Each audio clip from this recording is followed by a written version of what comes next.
Morning, councillors. Morning, Chair. Morning, Scott. Very smart tie. Well, You're live. Good morning. Good morning, everybody. This is the meeting of Hertfordshire County Council's Resources and Performance Cabinet Panel. It's taking place on Friday, the 1st of October 2021. Pursuant to the rules, I'll make an announcement in a moment. It's taking place virtually, but I want to say immediately for any members of the public who've taken the trouble to tune in today and watch us, we're very grateful to you. This is the democratic process, and it's great that we have your engagement. So thank you very much indeed for that. I'll now proceed to make the official announcement that relates to the virtual nature of this meeting. COVID-19 attendance at this meeting. Due to the coronavirus pandemic, the Council will be holding this meeting electronically in accordance with the relevant regulations. Members of the public may also attend this meeting in an electronic capacity, and there is a link on the Council's website for them to do so. Members of the Council are asked to keep their microphones switched off until called to speak, and to switch their microphones off again once they have finished speaking. Cameras may be left on throughout the meeting if members wish. If you experience connection or other technical issues, it may help to switch your camera off. Cameras should be switched on if and when speaking in the meeting. To indicate a wish to speak, members should use the raise hand function. Use of the meeting chat function is exclusively for voting. At the end of the debate on each item of business, there will be a vote. Members should vote using the meeting chat function by indicating for, against, or abstain. I will declare the result after each vote. Breaks of at least 15 minutes will be held every 2 hours and will be taken after a speaker in the debate has finished speaking. If we are voting, the vote will be concluded before the break is taken. Other breaks will be incorporated as appropriate. Members should be conscious that as this meeting is being live streamed, members of the press and public may be watching. Please turn off your phones during the meeting. I'll now, for the benefit of the viewing public, introduce the members of the committee, and we'll just take them in alphabetical order. So first up is Mario Saltemi. Hi, I'm Mario Saltemi. I'm the County Councillor for Welwyn City South. Thank you, Marios. Next is Ken Crofton.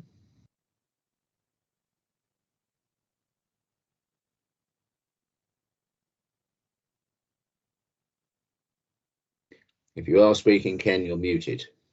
Sorry, beg your pardon. I was also Camera. Yeah, my name is Ken Crofton. I'm the County Councillor for Hertford Rural. Thank you, Ken. Being alphabetical, I'm the next one up. My name is Bob Deering, and I'm the chairman of this committee. Next is John Graham. Good morning, I'm John Graham. I'm the County Councillor for Potters Bar East, and I'm also chair of the Audit Committee. Thanks, John. Next is Steve Jarvis. Good morning, I'm Steve Jarvis. I'm the Liberal Democrat County Councillor for Royston Western Rural. Thanks, Steve. Next is Tony Kingsbury. Good morning, I'm Tony Kingsbury, County Councillor for Welwyn. Should just say, Tony, we know you've been a little bit unwell recently, so it's good to have you with us. Thank you. Next is Paul Mason. Morning, Chairman. Paul Mason, Conservative County Councillor for Hoddesdon South. Thanks, Paul. Adam Mitchell. Hello, I'm Adam Mitchell. I'm the County Councillor for Broadwater in Stevenage and the Vice Chairman. Thanks, Adam. Next is Sally Symington. Yes, good morning. I'm Sally Symington. I'm the County Councillor for Tring Division and the opposition spokesperson for Resources and Performance. Thank you. Sharon Taylor. Good morning, I'm Councillor Sharon Taylor, County Councillor for Bedwell Division in Stevenage and the Labour Resources spokesperson. Thanks very much, Sharon. And last but of course not least, Tim Williams. Thank you very much, Bob. Good morning, everybody. It's Councillor Tim Williams here, member for Woodside Stanborough, which is on the north-eastern side of Watford. Thanks, Tim. Those who follow this committee will know that everybody is present and correct, so I'm sure we have no substitutions, but I'll just ask Democratic Services to confirm that. That's correct, Chairman. No substitutions today. Yeah, and equally we have no apologies. That's also correct, Chairman. Thank you. Thank you very much indeed. I'm afraid just one more formal announcement before we start to move into the proper business of the meeting. This relates to member interests. Member interests. 1. If a member considers that he or she has a disclosable pecuniary interest in any matter to be considered at the meeting, they must declare that interest and must not participate in or vote on that matter unless a dispensation has been granted by the Standards Committee. If he or she considers that they have a declarable interest, as defined in paragraph 5.3 of the Code of Conduct for Members, in any matter to be considered at the meeting, they must declare the existence and nature of that interest. If a member has a declarable interest, they should consider whether they should participate in consideration and vote on the matter. So just pausing there, just giving an opportunity for anyone that has an interest to declare it now. No, very good. Thank you, everybody. Okay, so we can now move into the agenda proper, as it were. So moving into item 1, which relates to the minutes. I'm going to invite members to agree via the chat function the part 1 and part 2 minutes of the last resources and performance cabinet panel, which took place on the 5th of July. So if you could vote in chat, please, I'd be grateful.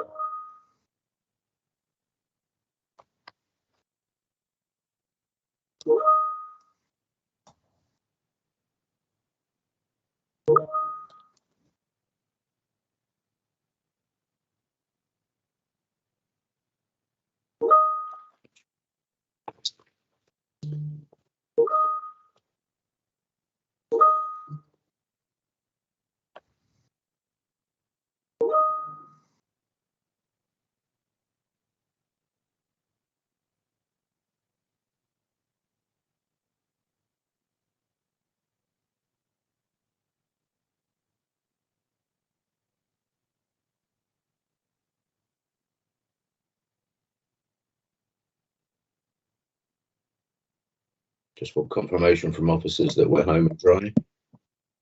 Those who agree, Chairman. Thank you very much, Elaine.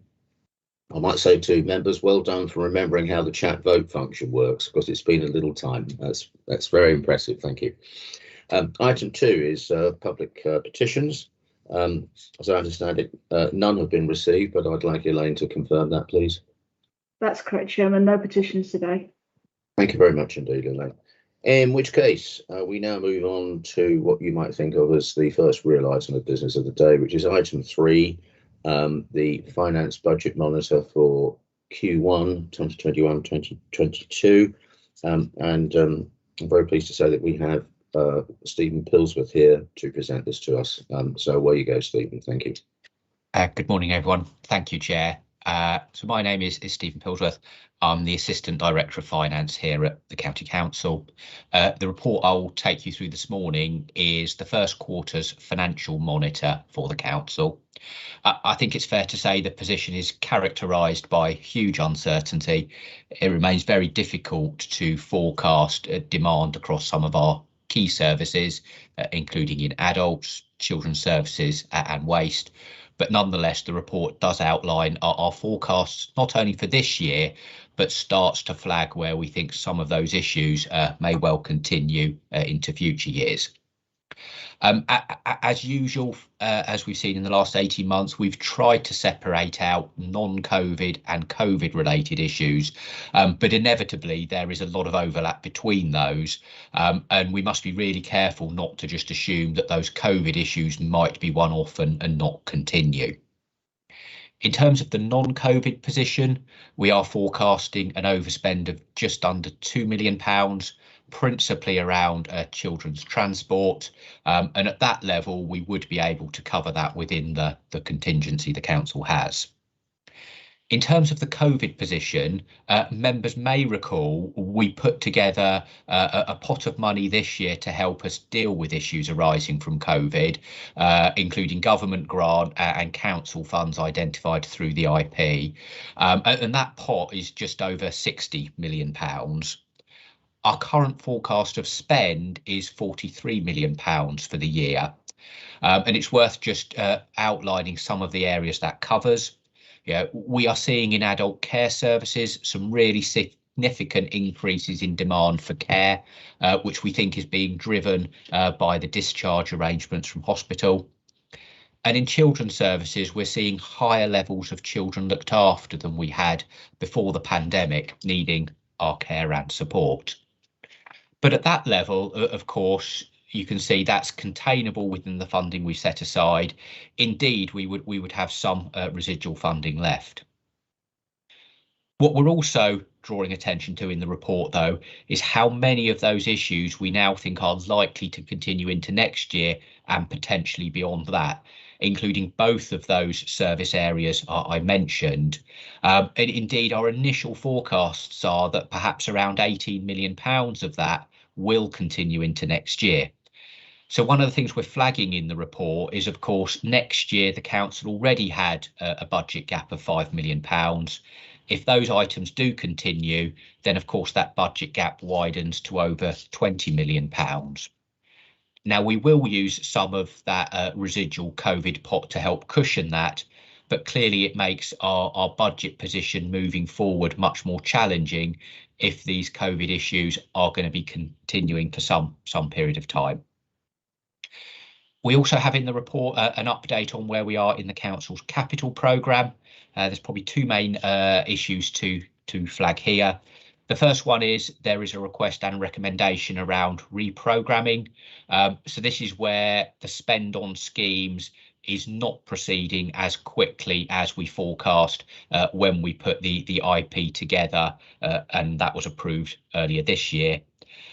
The second is around our major infrastructure schemes on the A120 and A602 works, schemes that have been hampered by the pandemic and severe weather events in the last 18 months. Those pressures continue, so we're flagging that as a potential risk we will need to monitor for the remainder of the year. And with that, I'm happy to take questions. Thank you, Chair. Thank you very much indeed, Stephen. It's quite a big report, but we understand why your introduction of it is relatively brief. I can see one hand so far. It's Sharon. Waco, Sharon. Thank you very much, Chairman. The uncertainty is extremely worrying. I think we'd all be worried about that, but we understand the reasons why that's the case.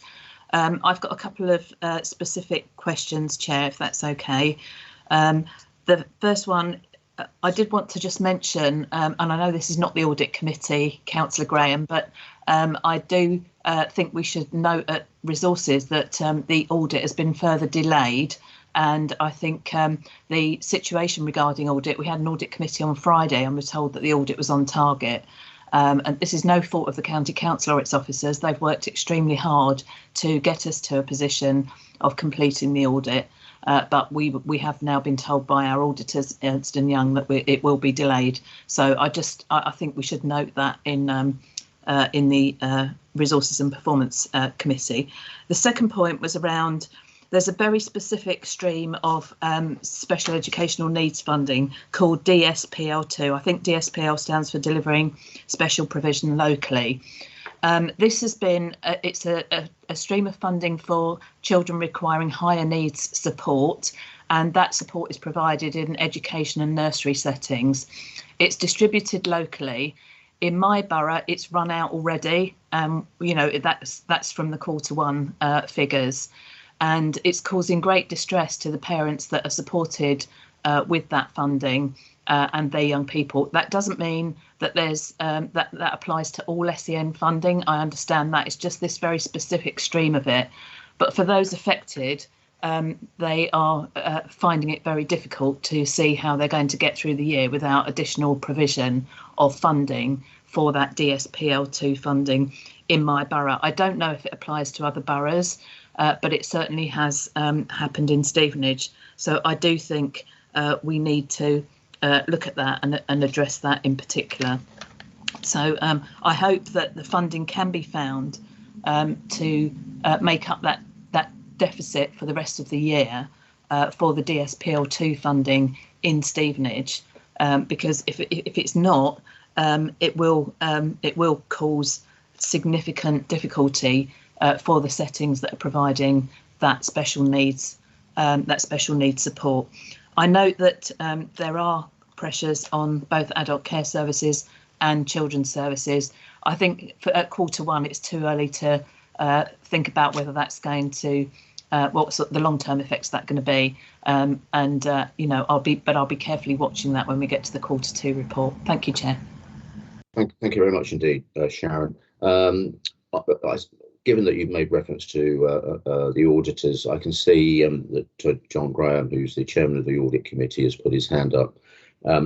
Sally, your hand up went before John, actually, but maybe I could take John first, because I suspect he wants to speak to the audit issue, if you don't mind. Chairman, thank you very much indeed. Yes, clearly very disappointing, because as Sharon highlighted in the audit committee last Friday, I asked the audit partners several times about whether they were still on target, and they assured us that they were. And indeed, I think that you'll find that the delay has been caused by their own internal workings. And again, looking at Stephen a little bit, one of the issues we've been facing with the auditors is that they are deeming themselves to do extra work, which seems to satisfy themselves and third parties, but not necessarily helping the council achieve its audit aims. And there were two areas in the audit that I was nervous about this happening, and indeed one of them appears to have come back and caused the delay that we've seen now to the audit being signed off yesterday. Now, we had a discussion yesterday, which Chairman, you were part of, and I think we've agreed that we're going to put a very disappointed letter together. I know that Stephen and Scott haven't commented on that. My view is that it's important that we retain the relationship with our auditors, whilst at the same time expressing our concern about the delay that we've seen. So I think we need to carefully craft that letter, but personally I believe we should put it in, and I know the leader believes we should put one in, just to express our severe disappointment that, given all the assurances that we had last Friday, the auditors have still failed to deliver the timetable they assured us was sound. And in all this, can I reflect upon the officers to say they've done an excellent job. Everything was ready to go. We were ready to sign off. It's clearly the auditor's issue. So I haven't seen Stephen nod yet, but I'm hoping at some stage we're going to see a draft of a letter back to the audit partner. And I think we need to discuss how far up the Ernst & Young trail it goes. Clearly, it would be nice to maybe push it in at a higher level, but at the same time, by doing that, we are at risk of embarrassing the partner. But certainly a letter is due to go now expressing our disappointment. And I hope that the pressure will be on them to complete the signing as quickly as possible. I don't know whether, I see Scott's put his hand up, so I hope he's going to comment on where we are. Yes. Thank you. Yeah, thank you very much, John. I wonder if, before Scott comes in, if I could now bring Sally in, because I'm rather assuming that Sally will be making similar comments, so that we then find ourselves at an all-party position. Yeah, sorry. Hello, Chair. Yeah, so I was going to talk about something different, but I'm really happy to back what's being said now. And actually, well, Scott's going to come in, and he gave us a briefing yesterday on this. So as a group, we're aware of it, and fully supportive of the officers, and acknowledge that this is the responsibility of the auditors. So yes, if you were asking for that, then yes. Yes. So I'll come back to you for the other thing we're actually going to say. So, Scott, I think you'd like to comment. Yes. Thank you, Chair. Yes, I just be absolutely clear. I'm completely supportive of it would seem a cross-party position of this, of us writing to our external auditors expressing our significant disappointment with the position that we find ourselves in, particularly so very late in the day, and as Councillor Taylor had highlighted, presenting quite a reasonably positive position that we were going to be our accounts signed off only a week before. So I'll make sure that that letter is prepared for the relevant councillors to sign for us to be able to then send off. One point I would just like to make is that clearly the external audit market is failing, and what we need to be making sure is that is now corrected at a national level to ensure that accounts are signed off in an appropriate manner to meet statutory deadlines, and the council would be absolutely supportive. If whatever needs to be done to correct the market, a lot of effort goes into the production of accounts, and it's important for our residents that they see transparently how our organisations are performing financially. And so I hope that this situation could be corrected very quickly, and a letter from this council I think would be very welcome. Thank you. Thank you very much, Scott. Well, can I say, just to wrap this part of the conversation up, Sharon, I'm very, very glad that you raised this. Strictly, it's not within our agenda, but thank you very much for raising it. And you've done, if I may say, exactly the right thing. Thank you, Sally, for taking the same position. Thank you for your comments as well, John.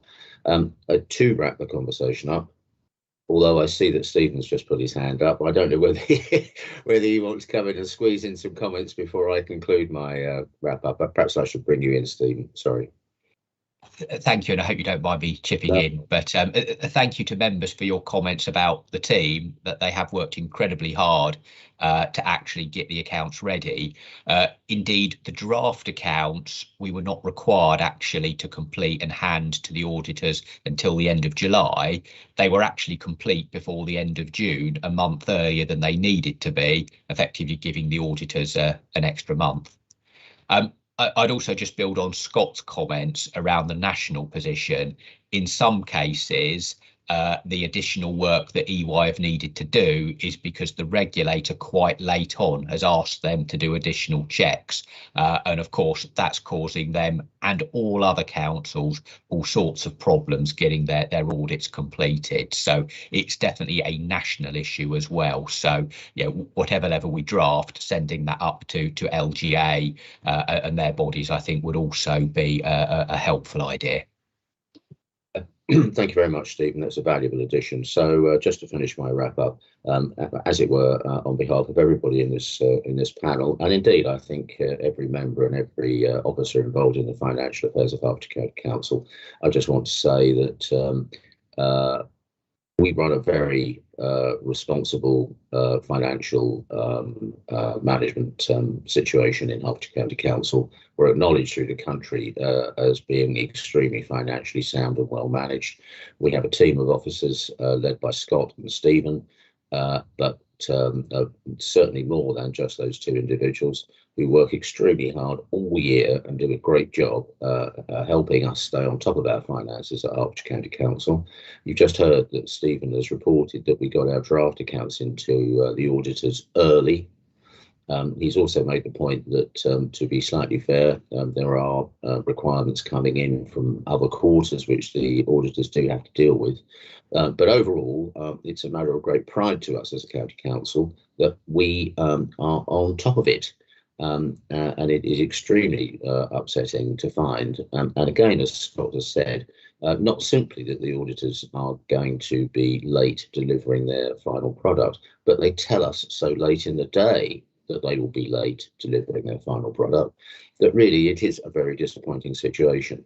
And I'm going to convey to John and to Scott and Stephen that this entire panel is fully supportive of a "we are very disappointed" message being delivered back to our auditors. So thank you very much for that element of this conversation. Now I'll come back to Sally. I'll take Sally. You obviously have a substantive point. Chair, I did have another item that I raised. And yes, we'll come to that, Sharon. Don't worry. I thought I'd take Sally's substantive point as well. Can I move on with that, Stephen? I see your hand's gone up again, or did you? It was simply the same point as Sharon's. I know there is a question I need to come back to of hers around the special needs spend. That's fine. We'll take Sally's comment and then we'll deal with the two substantive comments in one go. So where you go, Sally. Okay, thank you, Chair. I guess up to a point, it's probably helpful that you've left that, because my question is going to also be on special educational needs. So I appreciate everything that Sharon has said, and it is definitely true that in some of our divisions we are definitely seeing very significant pressures, and families not able to get educational healthcare plans, and children having to be educated from home because they can't access the system. I specifically was going to ask, partly because this recommendation is around the capital funding. Oh God, sorry, I had to turn my phone off.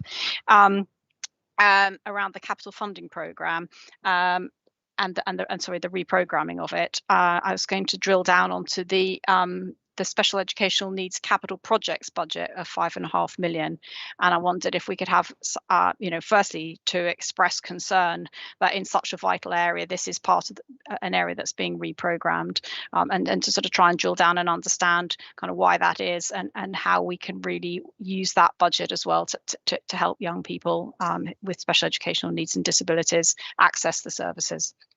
Okay, so thank you, Sally. All right, so thank you, Sally. So I think we go back to Stephen. You've got two substantive issues there. One is the DSPL point Sharon made, and the second is the SEN capital budget point that Sally's just made. Please, Steve. Yeah, thank you, Chair. And they're both really good questions, because actually they bring out points that aren't necessarily in the report. They're undoubtedly huge pressures in SEND and SEND provision, a lot of which stems back to a change to the Care Act back in 2014 that expanded the entitlement in terms of care, which is a very laudable aim, but hasn't necessarily come with government funding attached. So it's a really challenging area.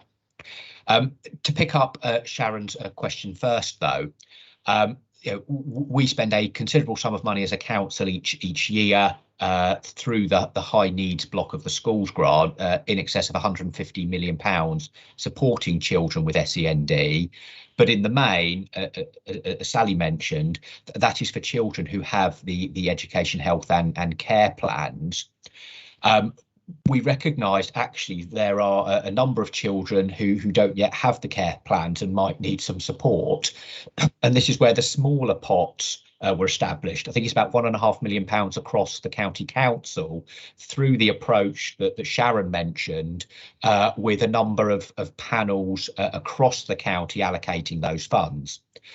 What became apparent just over a week ago was that one of those panels had already exhausted the funds in that area. So I know Joe Fisher, as Director of Children's Services, is leading an urgent piece of work, firstly to understand why in that area are the funds exhausted and what we need to do about it, but also checking actually are we seeing similar patterns in other areas. So although the issue in question is a relatively small pot of funding, certainly take the point that the SEND generally is under strain. In terms of the capital programme, the capital sum we have for SEND actually relates back to the SEN strategy that I think Cabinet approved back in December, I think it was 2020, just last year. And then in the IP, there was a £50 million package of funding to support that, which includes the building of 2 new special schools in the county, as well as expanding a range of provision in other facilities. The snapshot we see in this report and just the 5 million is the start of that and where we expected to be with kicking off one of those school projects. I know we're having to look closely at the cost of that project, including, for example, how we make that school potentially net zero in terms of carbon efficiency around that. So that might have just slightly delayed some of that spend. But I know we're looking to deliver that as quickly as we can, as well as the second special school, because of those demand pressures I think we're all aware of.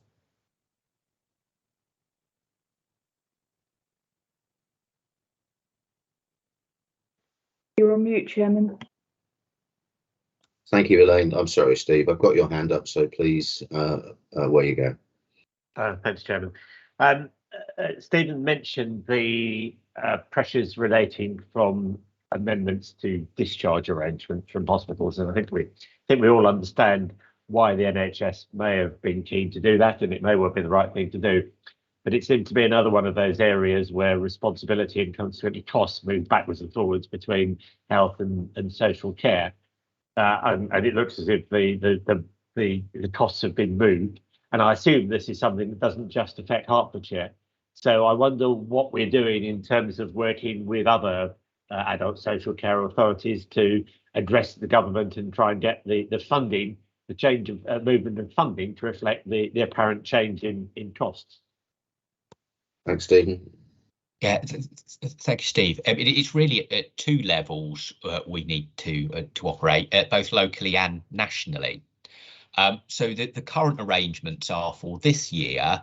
CCGs and care systems have been passed funding to then pass on to councils to cover the first 4 weeks of cost after discharge. What we're actually finding at the moment is actually we're facing additional costs beyond that period, because in some cases the care those individual needs is greater beyond the 4 weeks than might otherwise have been the case. So either they need more intensive home care packages, or actually in some cases we're seeing quite a big increase in demand for nursing care places where we support the most vulnerable people. So we're having those discussions locally around the fact that 4 weeks isn't enough. You know, we fully support the aims and what we're trying to achieve in the health sector, because it will create capacity, but actually we need the appropriate funding to be able to do that. So there's local discussions and negotiations with health partners. There are also, as you rightly say, representations nationally, and just yesterday we put in a submission for the spending review, and this was one of the key issues we brought out in our review, our submission, the massive spike we have seen in the last 6 months, and the fact that that just isn't sustainable, and you've got to put proper funding into the care side if actually you're going to achieve the benefits on the health side. But that's not a Hertfordshire specific spike, presumably. It's not Hertfordshire specific. I think pretty much all councils are seeing it. I think ours seems initially to be a bit more marked than some of the other county councils I'm talking to, but I don't think there's a single adult social care authority in the country that isn't seeing this sort of pattern. Okay, thank you. Thanks, Stephen. Sharon. Thank you, Chair, for allowing me to come back in. I will be very brief. It's just that this is still on the DSPL2 funding. All of the head teachers and nursery providers that provide this support have been written to and told that basically the money's run out, there is no more money. And I just wondered if it's possible for Joe Fisher to give them some reassurance, because if they have to dismantle these services and then rebuild them after a review's done, it's much more complicated than continuing the provision. So I wonder if it's possible for the finance team and Joe Fisher to work together to provide some continuing funding to support them while this review is undertaken. Otherwise, we'll be in a situation where they've got to stop the service and then restart it again. Thank you. Thank you, Sharon. If I might come in there, I obviously I take your point. We all take your point. I think we've got to be a little bit careful that we don't tread on the toes of other panels. Can I leave it this way with Stephen Pillsworth's agreement that we deliver your comments back to Children's, and obviously then they must, within their own confines, make the decisions they choose to make and proceed in that manner. But we will deliver these comments back to Children's if that's acceptable. Thank you, Chair. That's appreciated. Thank you. Okay, very good. Okay, thank you very much, everybody. I'm looking at my my list of hands, and I'm not seeing any hands. So I think we have concluded our debate on this item of the agenda. Elaine can tell me, do we take a vote on this item, Elaine, or are we simply noting? No, we need to take a vote, please, Chairman. I'll put that in the chat now. Thank you very much. Do I need a proposer and a seconder, or can we just proceed to a vote? Just proceed to a vote, Chairman. Thank you. Thank you very much indeed. Okay, so if all those, if you could all vote on this report, please, I'd be very, very grateful using the vote button in chat. Thank you.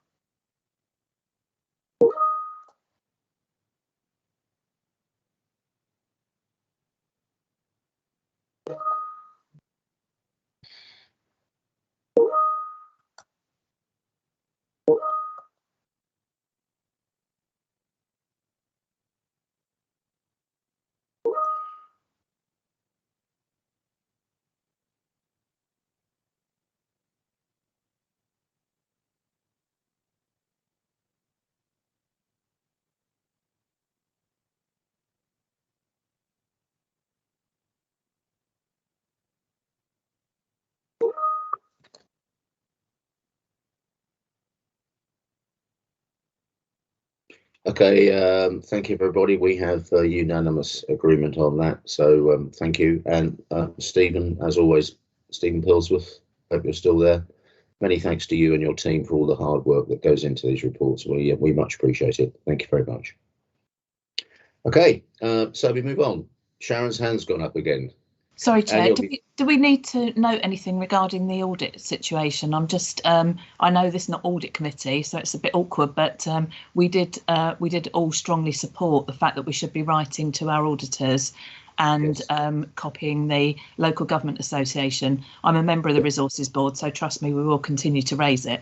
But I just wonder if it's worth us noting something relating to that. I think that's a very good point. Again, can I come back to Elaine? You've presumably taken notes that will appear in the minutes. Is that correct, Elaine? Yes, that's right. I'll ensure the discussion is included in the minutes. Yes, okay. Well, unless any member, because we are speaking as one here, so I'm looking at the membership of this panel. Unless any member feels that we need to do more than that, I would have thought myself that that's sufficient. Yeah, okay, all right. So that's great, Elaine. But at risk of reinforcing the point, I think your minute should make it clear that the view of the committee was unanimous. It was unanimous disappointment, and I think it's unanimous that we wish that disappointment to be made plain to the auditors. Noted, Chairman. Thank you. Thank you very much. Okay, all right. So we now move on to item 4.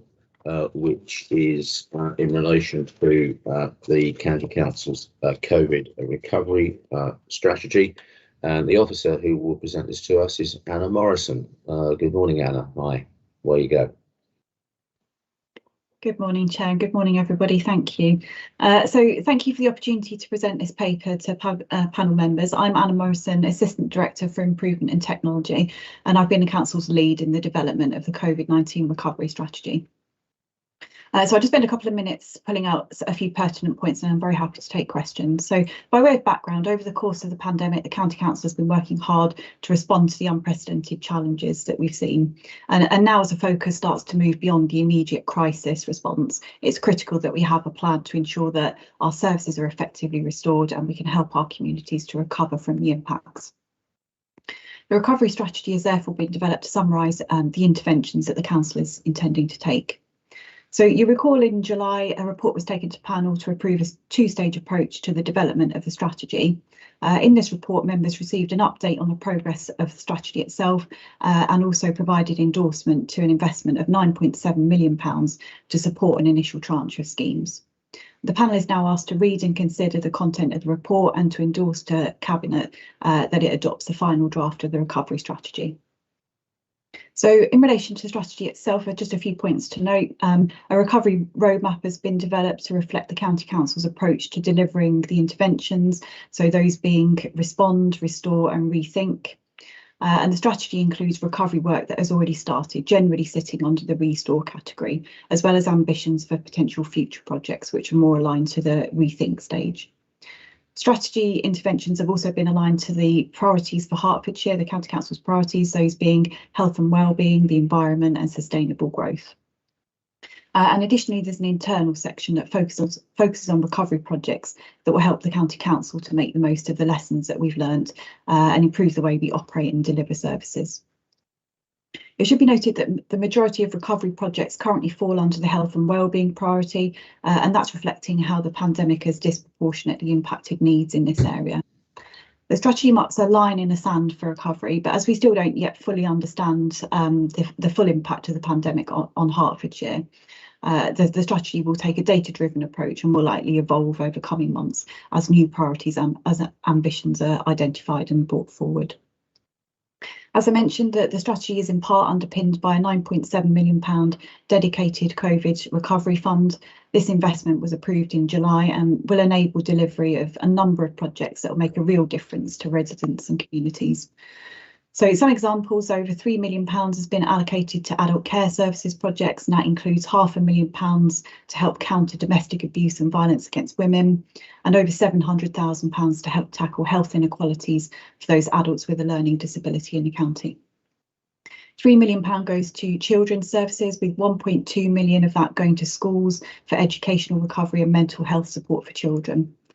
£2.2 million will be allocated to the Building Life Chances initiative, which is designed to tackle the impact on families. So that includes crisis intervention funding, community projects and financial advice.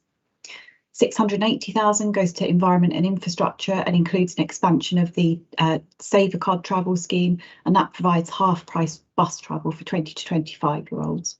And £60,000 goes to community protection to increase safe and well visits to the most vulnerable people in our communities.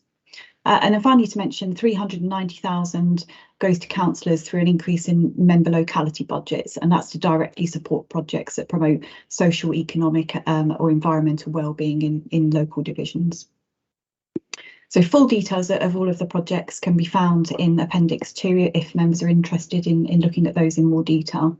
And it should be noted that in addition to the 9.7 million, a number of recovery interventions have been funded through other sources. So, for example, funding sourced by public health and environment, or grants that have been obtained through partnerships that the council supports. So in terms of governance, we've put together a comprehensive recovery governance framework that outlines responsibility and accountability for delivery. And the intended approach to reporting of the strategy has been outlined in the Cabinet panel paper, but in summary, we will allow members to monitor the progress and performance of projects on a quarterly basis. That will start with a report in December, and then there'll be a more detailed impact report presented every 6 months, and the first one of those will be in April next year. So in summary, through this report, I'm seeking endorsement of the final draft of the strategy itself and to recommend to Cabinet the strategy is adopted. Thank you for your time this morning. I'd like to thank the wide range of officers who have been involved in this process over the last few months. And with that, I'm very happy to take questions. Thank you, Chair. Thank you very much, Anna. Thank you. OK, at the moment, I've got 3 hands, and the way they show on my screen is that the first hand is John Graham. Chairman, thank you very much indeed for a very comprehensive report. And Anna, just linking it in with the last report we had on some of the ongoing impacts on adult services and children's services. And I'm really looking at your experience of putting these projects together. To what degree are we putting in temporary steps to cover immediate issues? And to what degree are we seeing a change of behaviour as a result of COVID? I mean, we heard in the last item that the adult care services, the referrals are up and the children's services are also up. So from your own experience, are we looking at temporary injections of cash into certain services, or are we seeing some of the areas that we're helping where we've got a change of behaviour that might continue on and going forward? Thank you. Yeah, thank you, Councillor Graham. So there are a varied range of projects, and they do range from both temporary interventions to restore, get services, get citizens back on their feet, through to thinking about the opportunities that the pandemic has presented for us to rethink how services are delivered. So that there is a mixture in there. lots of good examples in here, for example, around immediate support needed for mental health, particularly in schools where that intervention is needed straight away and is therefore being fast forwarded so that we can, help where the help is needed at this point. But feel, some longer term initiatives in there as well. Stephen's also very familiar with the projects and may have an opinion on this, if I can bring Stephen in. Yeah, thank you, Anna. Thank you, John. And actually what we were trying to do, or I think what departments were trying to do, is get the balance right between immediate intervention and support. And indeed, of course, the financial package was formally approved back in July to enable departments to do that and start making a difference. But actually, you'll see from Appendix 2, actually a lot of the interventions spread through this year and into next year, sort of recognising that actually some of the support we're going to need to give might need to last sort of 18 months to try and make a difference, and start to unpick some of those issues around demand that I was flagging when I introduced the finance report.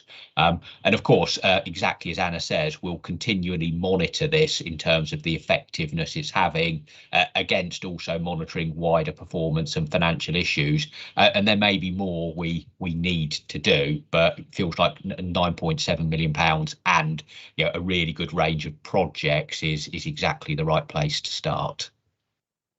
Thank you, Stephen. Steve Jarvis. Thanks. I mean, John Graham talked about the opportunity to make some changes in behaviour permanent and introduce other changes in behaviour. And my expectation was that the rethink objective was targeted at doing that kind of thing. But I think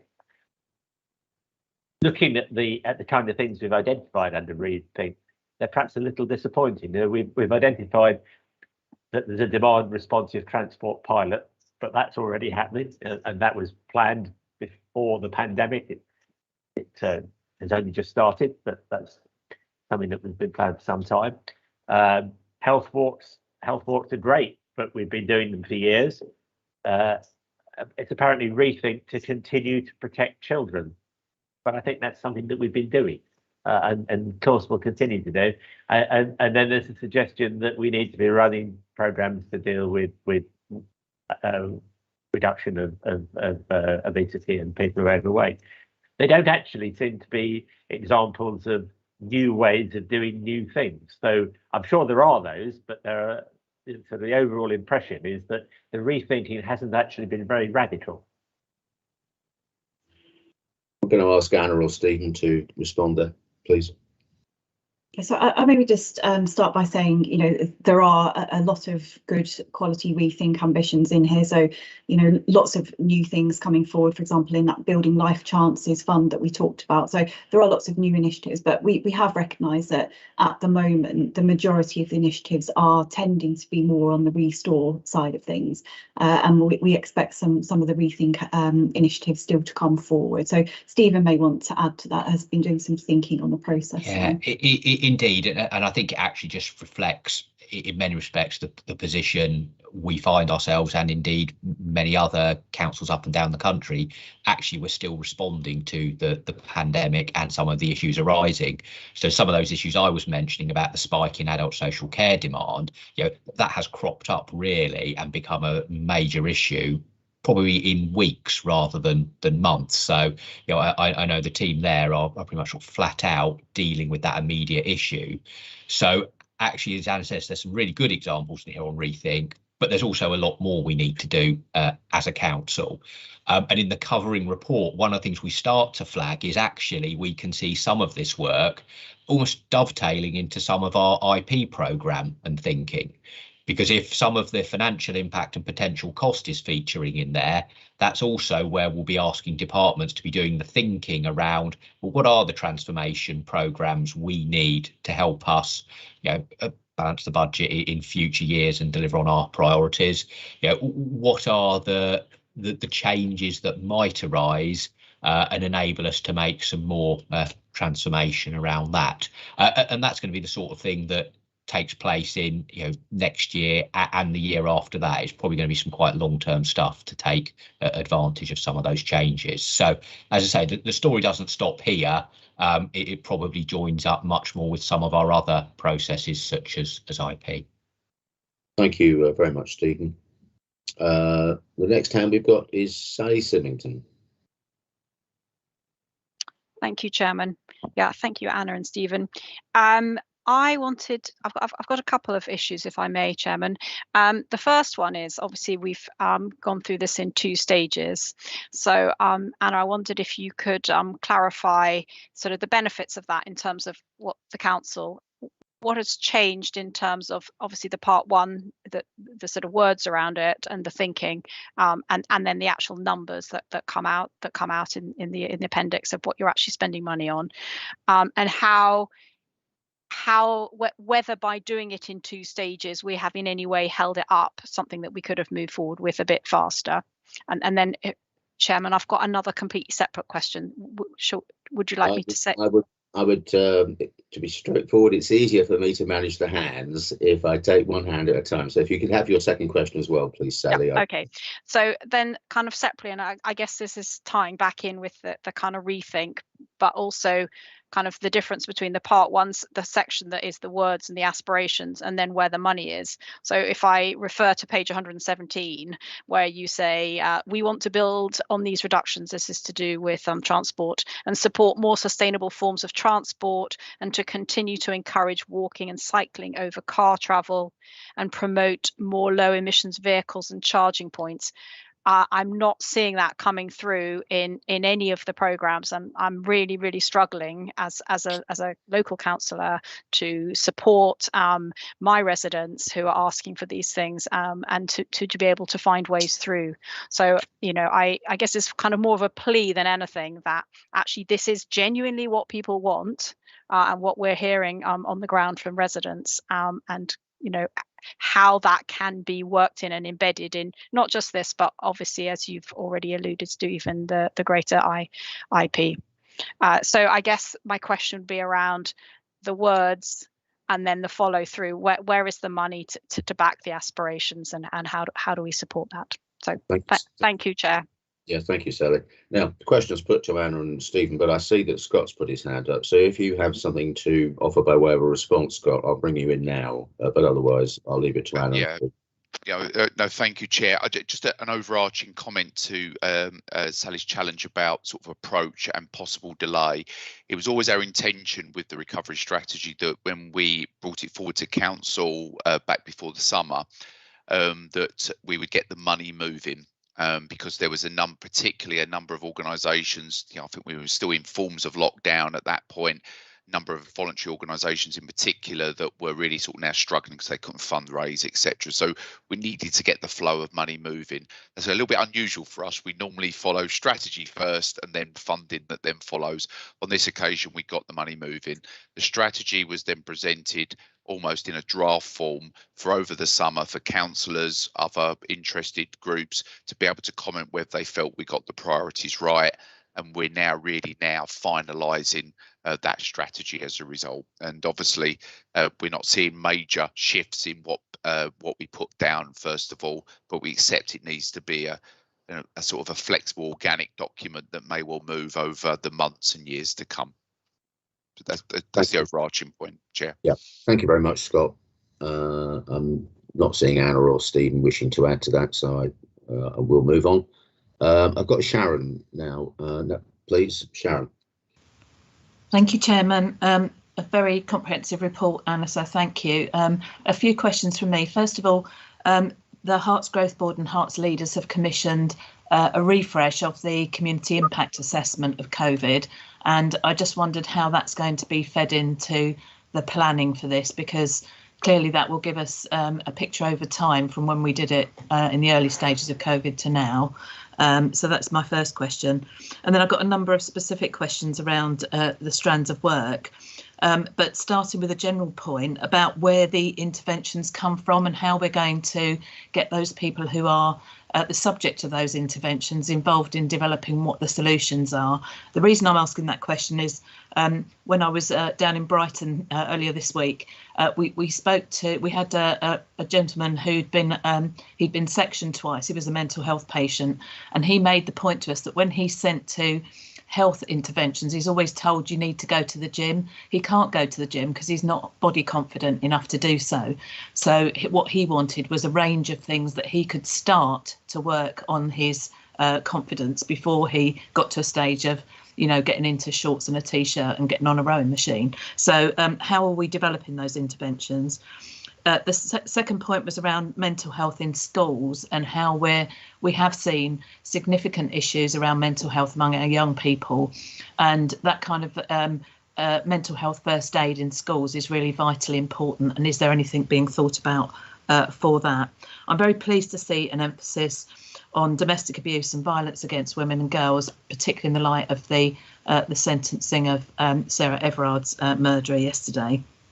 But are those interventions informed by the victims and survivors of domestic abuse and violence? It's really important that they are, because imposing solutions on people without the experience of having been through what they've been through is it's not necessarily doomed to failure, but less likely to be successful. We heard about the government putting in some family crisis funding. So they're removing £6 billion worth of universal credit funding and putting in 500 million of emergency funding for councils to distribute. I'm not clear yet how that's going to be done, what tier of local government's going to do it. But again, I think we've got to keep it was about the point that Councillor Graham made about emergency funding. When we say emergency funding, we mean it. Some of the assessment processes for this look much more long term than will be helpful. And I expect we will have pressures on the money advice unit in children's services, adult care, and again in mental health provoked by financial worries. So I think we need to think about that. And on homelessness, there is a project underway, which is a county-wide project. I just want to put a flag up here that I'm just slightly concerned. We can't uproot people from places where they might have jobs and school places and community contacts and just shift them anywhere in the county where we happen to have somewhere for them to live. I think we've just got to be a little bit cautious about that. I'm a bit nervous about it. Lastly, you'll be pleased to hear on locality budgets, many of the projects that people are talking to me about require longer term commitment that we can make from locality budgets. And I think, you know, when I'm looking through this paper, quite a lot of the interventions won't be 1 year of support funding, and you know, for very good reasons, we're not supposed to commit our locality budgets for longer term than 1 year funding. And I wonder how we're going to contribute to those interventions without committing ourselves to the longer term. Thank you. Thank you very much, Sharon. Anna, Stephen, or indeed Scott, as you choose. Yeah, there's a lot there, Councillor Taylor, so apologies if I missed one or two bits of that. So just a few sort of points to make. So just picking up your point about mental health and the importance of needing those interventions in school. So that there's several initiatives included in the suite of projects here around additional educational psychologist support, additional speech and language capacity in schools, and counselling schemes as well. So lots there for children, and also a lot in the adult world as well. Some of your other points, you know, picking up the point around the county leaders and growth board and making a community impact assessment of COVID, absolutely involved in that work, and we very much, you know, hope that, you know, as Stephen and I described earlier, this is going to continue to evolve, and as we see the outcomes from that report, that we can build additional interventions into this process and consider them through the IP process as needed, but absolutely making those connections with that group to ensure that we're involved in that process. Scott and Stephen may want to chip in on some of the other points. Yeah, I'm sort of picking up the sort of the general theme across a number of the points Councillor Taylor has made there is about making sure that whatever we now do has got effectively the user voice, or certainly in in the way that we deliver the services. Now, I'm quite confident, again, it's difficult to be able to talk across all the services that are going to get covered within this recovery strategy, but certainly what I see here at the County Council is that sort of user-led approach of trying to make sure that we understand what the needs of the user are in designing the solutions that we're finding, that we're looking to implement. So I'll certainly make sure that message goes back to officers across the recovery strategy work, which will be supplementing. This is not like something that's going to sit alongside as a separate piece of work.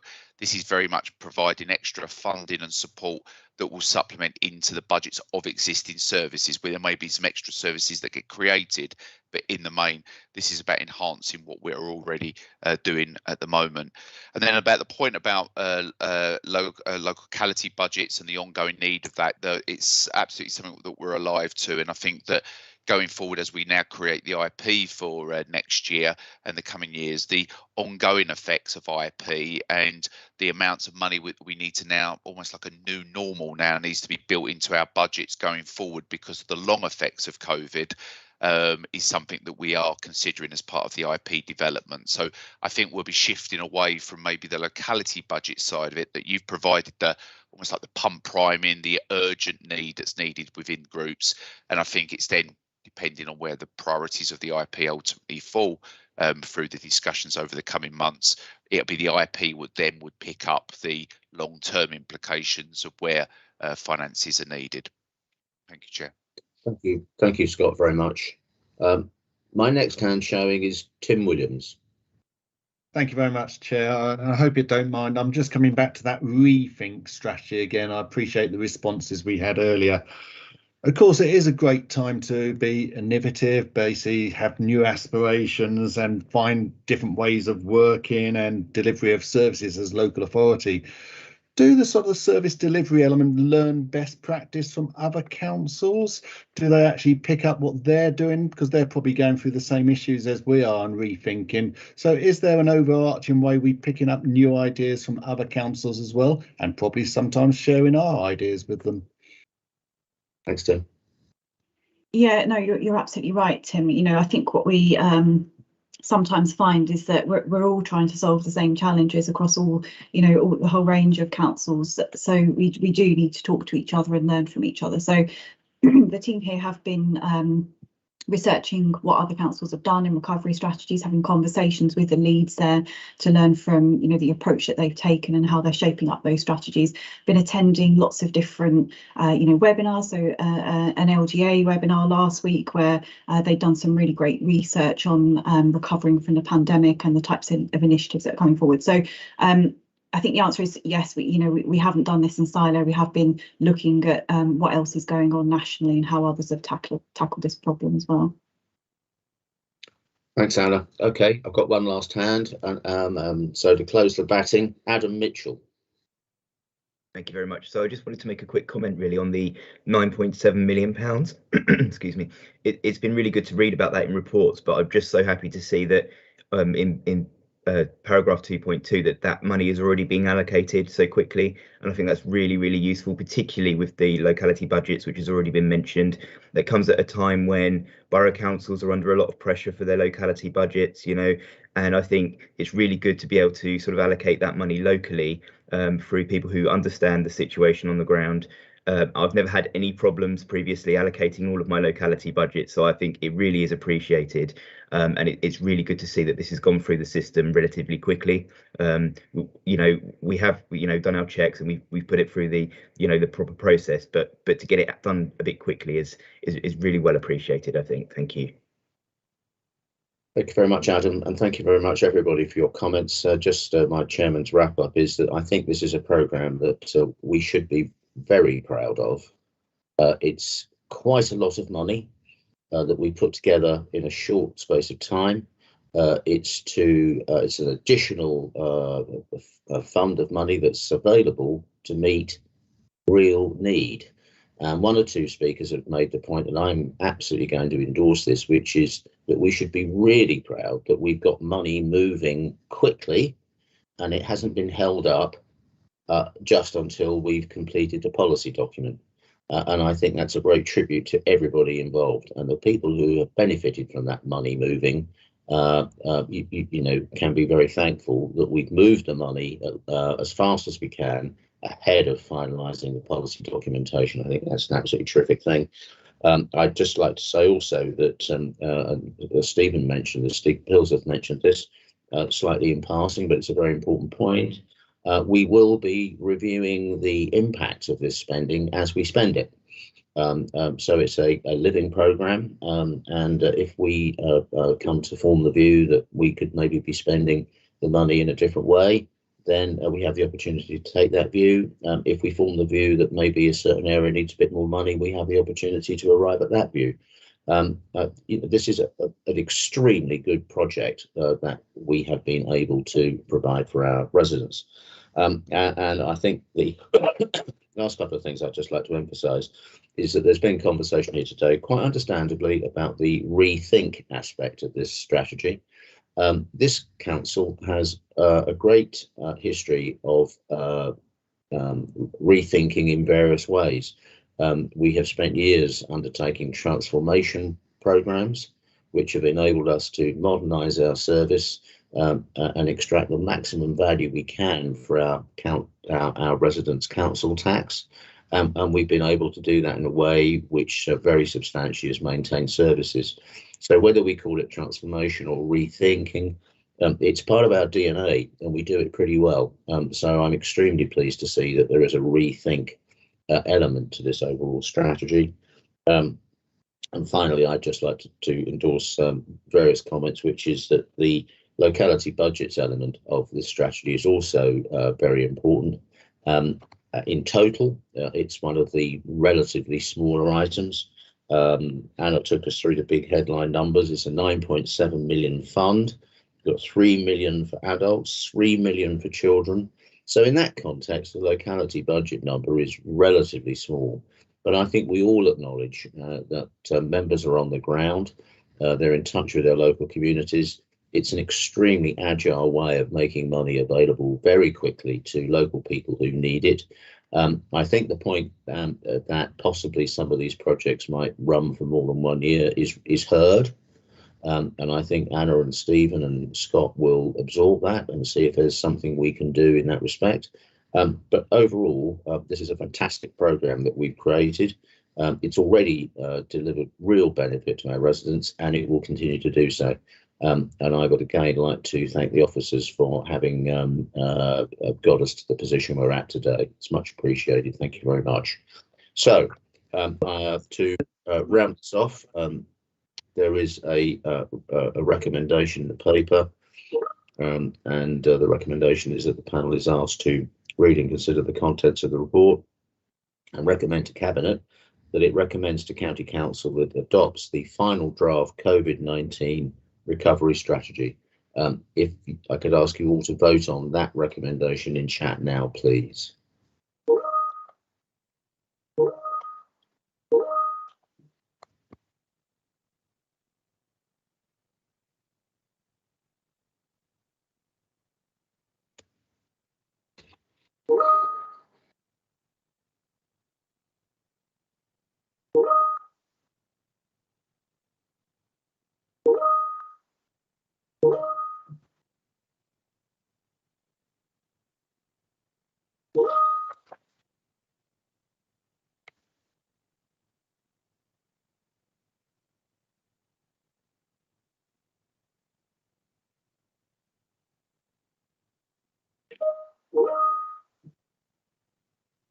Excellent, thank you, Elaine. So I have confirmation that we have unanimous agreement on that. So before we lose you today, Anna, thank you again for all the hard work that you and your team have done on this. It's very much appreciated with Stephen.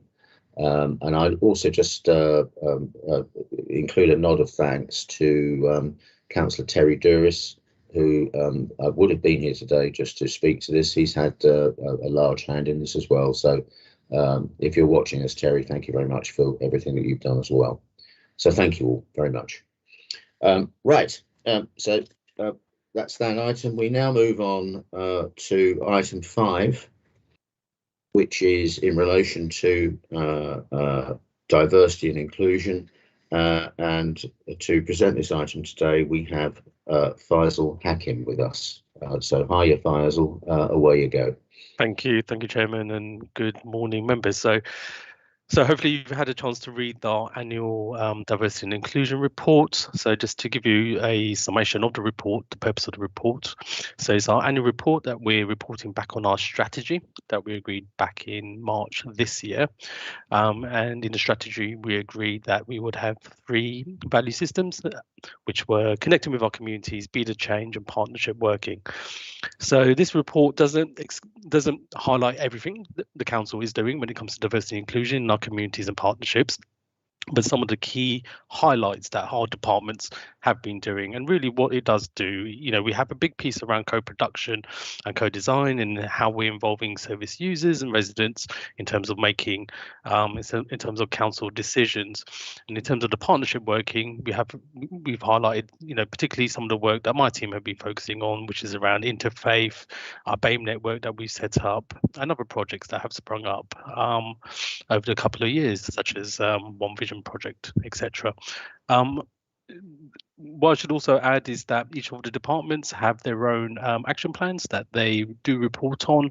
So as I mentioned earlier, we've highlighted some of the key sort of elements that we thought, in terms of an external report, residents and others would find of interest. So that's the report in a nutshell, but happy to take any questions anyone has. Thanks very much, Faz. I'm looking for any questions. Sally Symington, I think, has put her hand up. Yeah, thank you, Chair. Yes, Faz, thank you. Really welcome this report. Yeah, great piece of work. So a couple of things. In particular, I wanted to ask about how this is disseminated in the community, who it obviously the report, not the work you're doing, and therefore what impacts it has, as I said, in the community, how you're working with people, and in specifically, obviously there are things that I think that we should be looking at, and later on we come to another report where it's highlighted that, for example, first-time entrants to the youth justice system are 40% Black, Asian, and sorry, BAME. I'll use the acronym, which I know is not that popular, but. So how does the work that you're doing facing outwards link in with reducing these figures, basically, to work in the community? That was one question. And on a completely separate question, which is just following up on some work that one of my other council colleagues has done.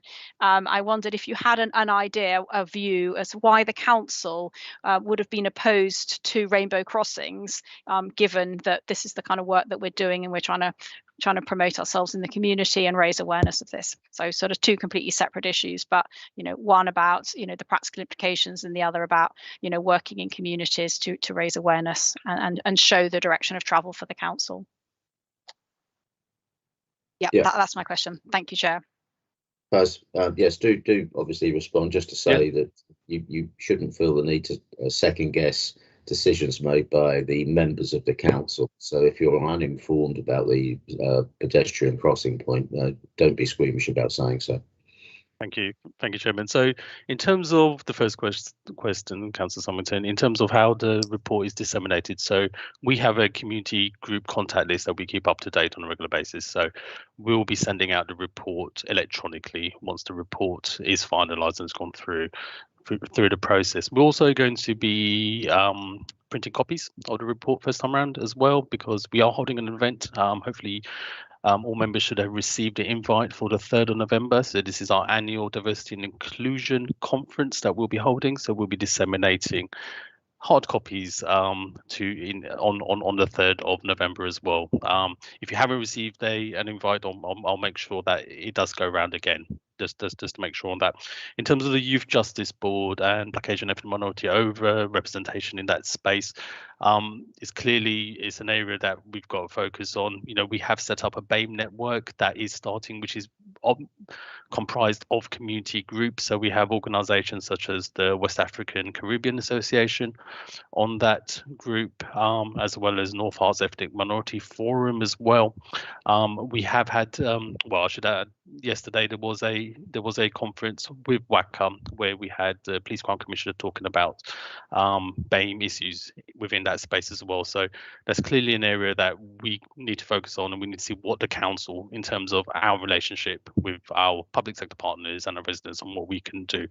In terms of rainbow crossings, all I would highlight is that I would say that the council does do a lot of work with our LGBT plus community. We have a very active staff group, and we have been raising the rainbow flag, and we actually do fund Hearts Pride as well. So hopefully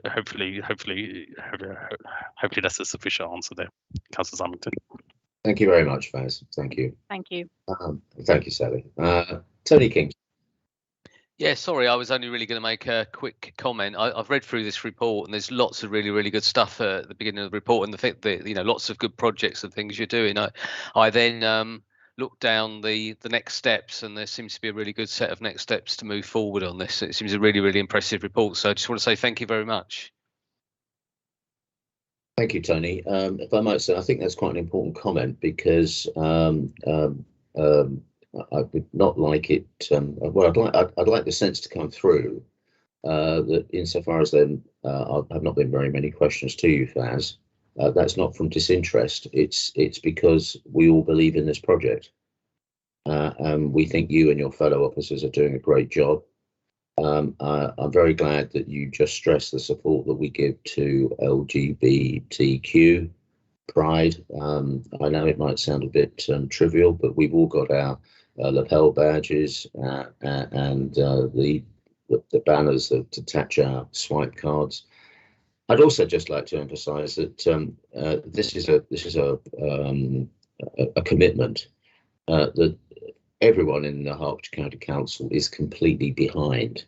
As you know, Faz, but I'll say this just for the benefit of the public watching. There is complete and total support for this project from the leader of the council, the chief executive officer of the council, all the senior officers of the council, every member of the council. We believe in this project. It is very important, and you have our full support and encouragement to take it forwards. And the only other thing I'd just like to mention, and you know what I'm going to say here because I say it to you every time I see you, and that is that a word not to forget in the strapline of this project is inclusion. We tend sometimes just to think of this as diversity and only diversity, but inclusion, and inclusion takes all forms.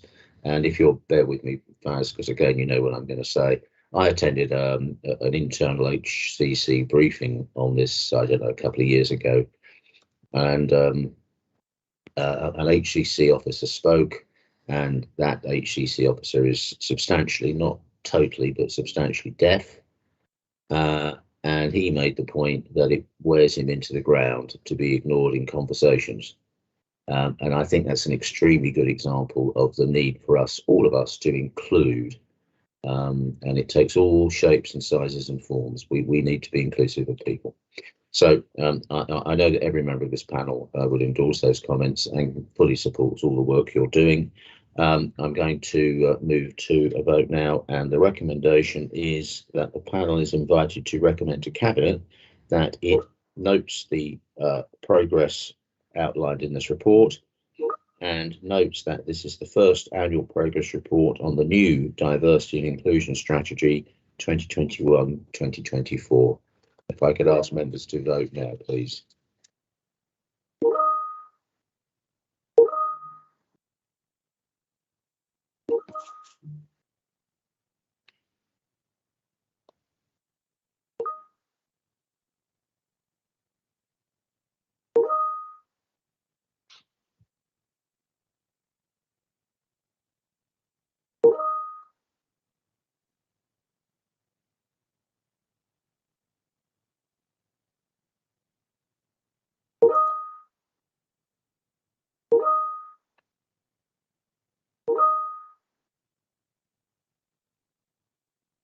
Excellent. Well, no one in this meeting will be surprised to know that that has unanimous support.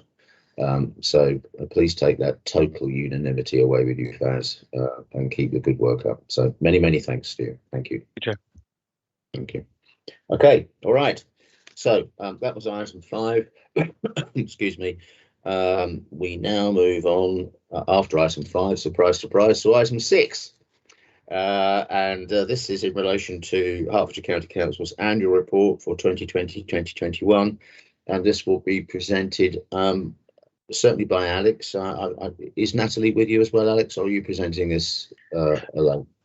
Good morning, Chair. I'm by myself today, so yeah, just be me, but thank you. Okay. All right, away you go then, Alex. Thank you. Great, thank you very much, Chair, and good morning, councillors. As mentioned, I'm Alex James, Head of Corporate Policy, and the report in front of you outlines the County Council's annual report for 2020-21. As the covering report states, whilst there hasn't been a statutory obligation for the County Council to produce an annual report for quite considerable time now, we have continued to do so as it's felt to be good practice. The annual report provides a summary of the Council's progress against its corporate plan over the previous financial year. This annual report, as I say, covers the 2020-21 financial year, the second year of the Council's current corporate plan, entitled Hertfordshire County of Opportunity.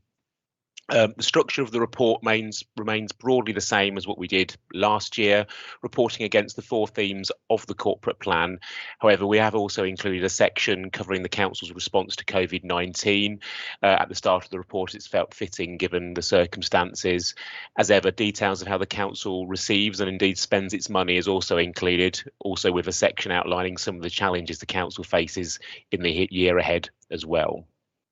Following consideration at today's panel and at Cabinet on the 18th, the intention is that primarily the circulation of the report will be done electronically. However, a small print run is planned to enable those who aren't able or prefer not to access it that way, so we can provide copies for the county's libraries and indeed council buildings as well.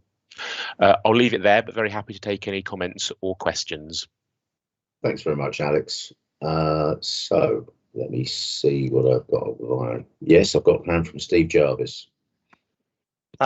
Yeah, I guess I have 3 related questions. I mean, firstly, who's the target audience?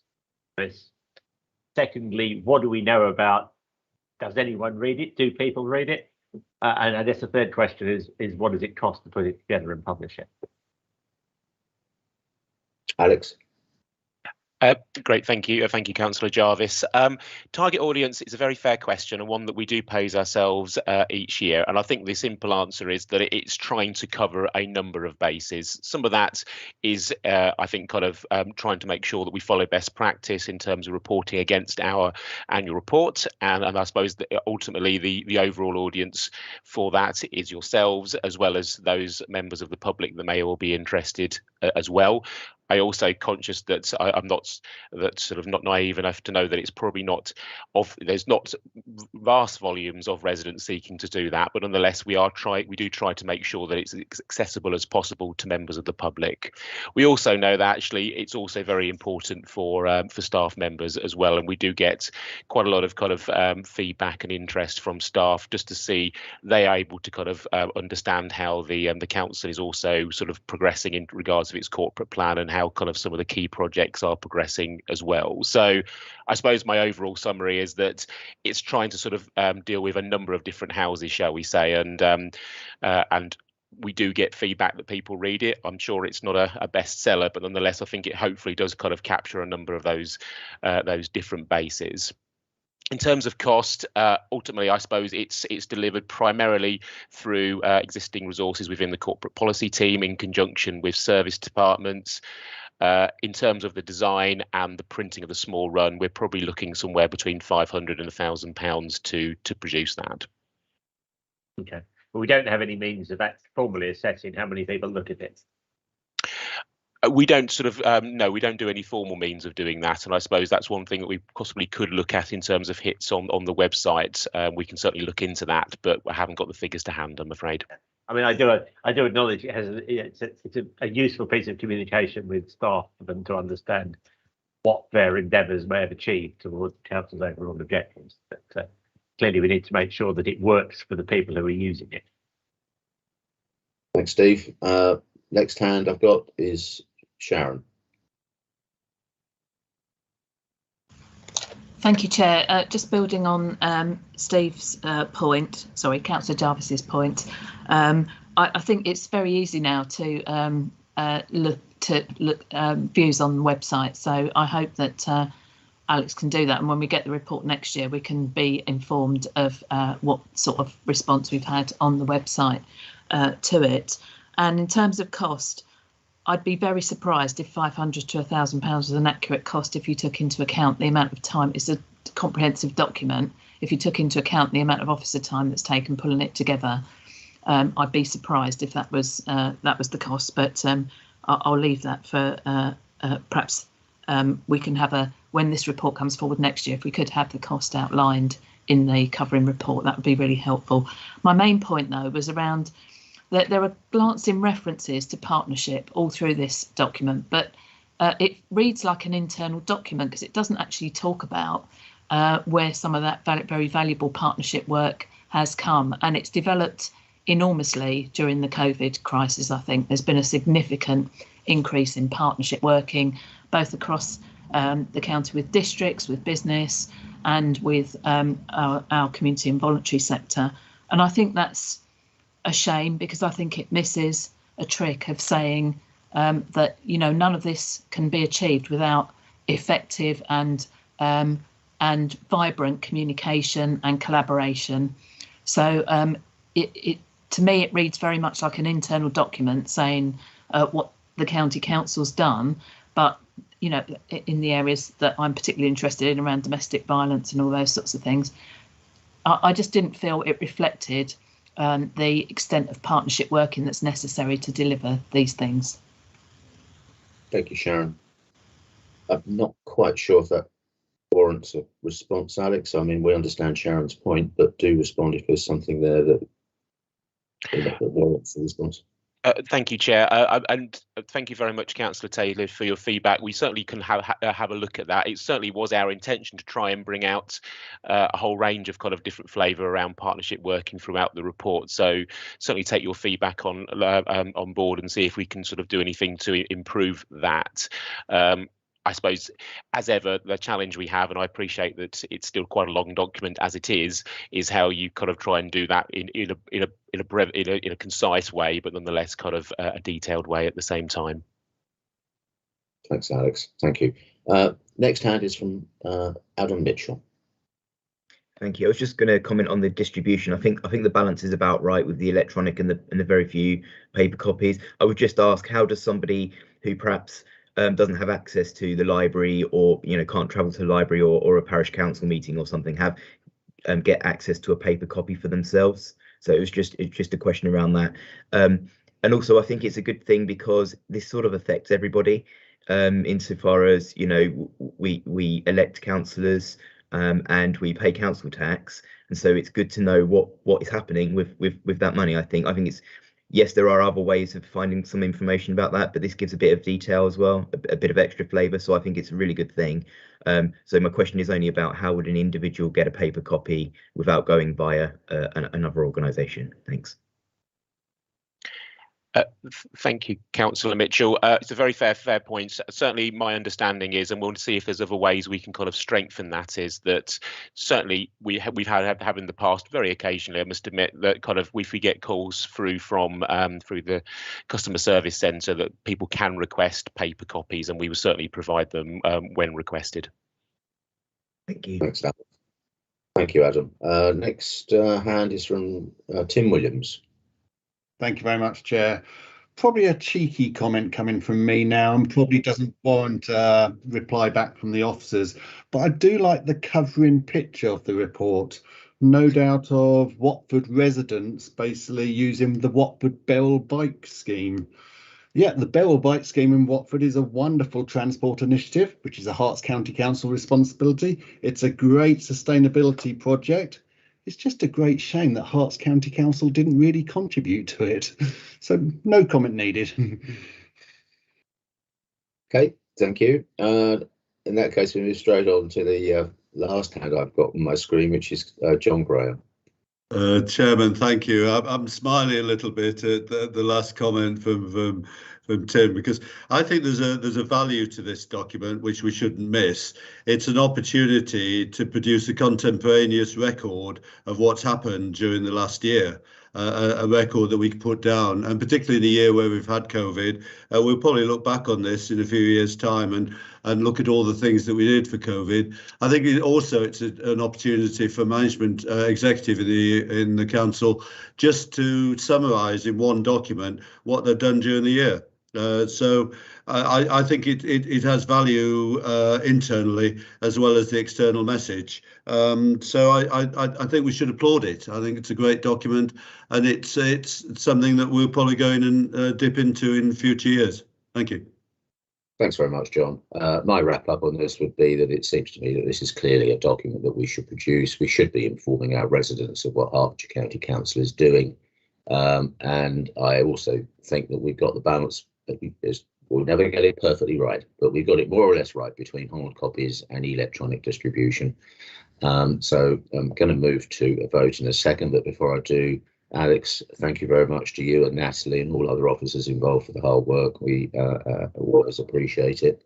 We're going to just vote on the recommendation in the paper, which is that Resources and Performance Cabinet Panel is invited to recommend to Cabinet that it review and agree the draft annual report 2020-21 prior to publication.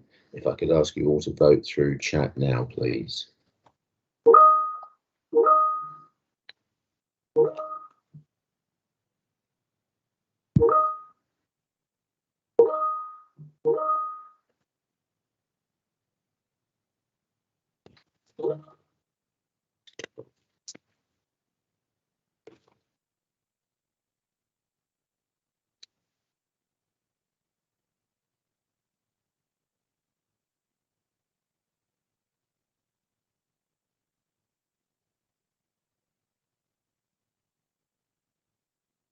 Excellent. Thank you very much, everybody. Elaine confirms that the report is agreed.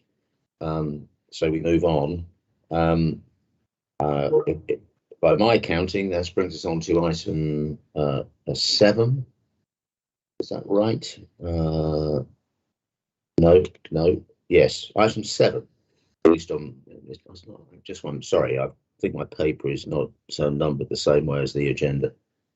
It is item 7, yes. That's correct. Is it item 7? That's correct. Yeah, thank you very much, Elaine. Thank you. So we're now going to look at Hertfordshire County Council Performance Monitor Q1 2020-2021. And Alex mercifully has stayed on the screen because it forced you to present this, Alex. And I see we also have Zara Edwards with us as well. So do please go ahead. Thank you, Chair. As you say, Alex James, Head of Corporate Policy again, joined by Zara Edwards from the Intelligence team to deal with the Council's overall performance monitor for Q1. And if you bear with me a moment, I will use a few slides to bring out some of the key points there. So hopefully bring this up very quickly. And hopefully you are seeing some slides now, but please do let me know if you're not seeing them for any reason. Assuming you are, the report, as I say, provides the overview of the Council's performance for Q1 of 21-22, so basically the period between April and June of this year. The report reflects work undertaken with services to realign the monitor to the Council's new Cabinet portfolios, as well as discussions we've been having with the Cabinet member, and indeed panel. Last time we took the Q4 performance monitor to panel to continue to work and evolve on that. We are conscious that some of the requests that were made when we did discuss this last time aren't in this report just yet, but just to hopefully reassure people that we haven't forgotten them and we are continuing to work to evolve, and we expect the monitor to continue to evolve as the quarters go on. I should also add, though, a new section has been added to the monitor to summarise the Council's transformation projects taking place within the Council. Grateful for members' feedback on this. What we've done thus far is to list all the projects, but only provide explanations for 2 projects, those that have been flagged as red in terms of progress. This time around, there's two projects there, one around a contractor provider kind of dispute that's delaying some of the Simplify SAP issues, and also the other one, some delays in regards to the redevelopment of the Longfield Joint Emergency Services Academy.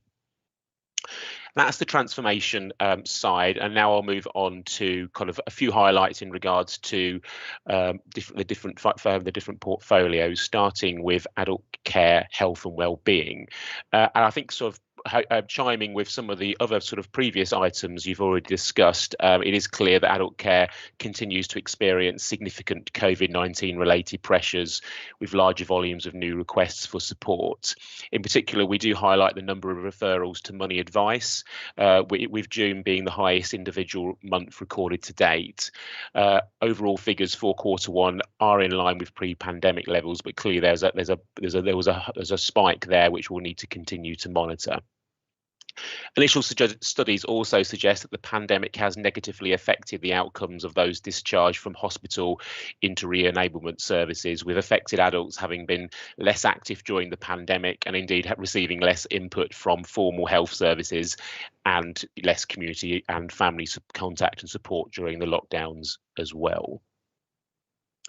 Moving on to children, young people and families, referrals into social care have increased since the reopening of schools in March.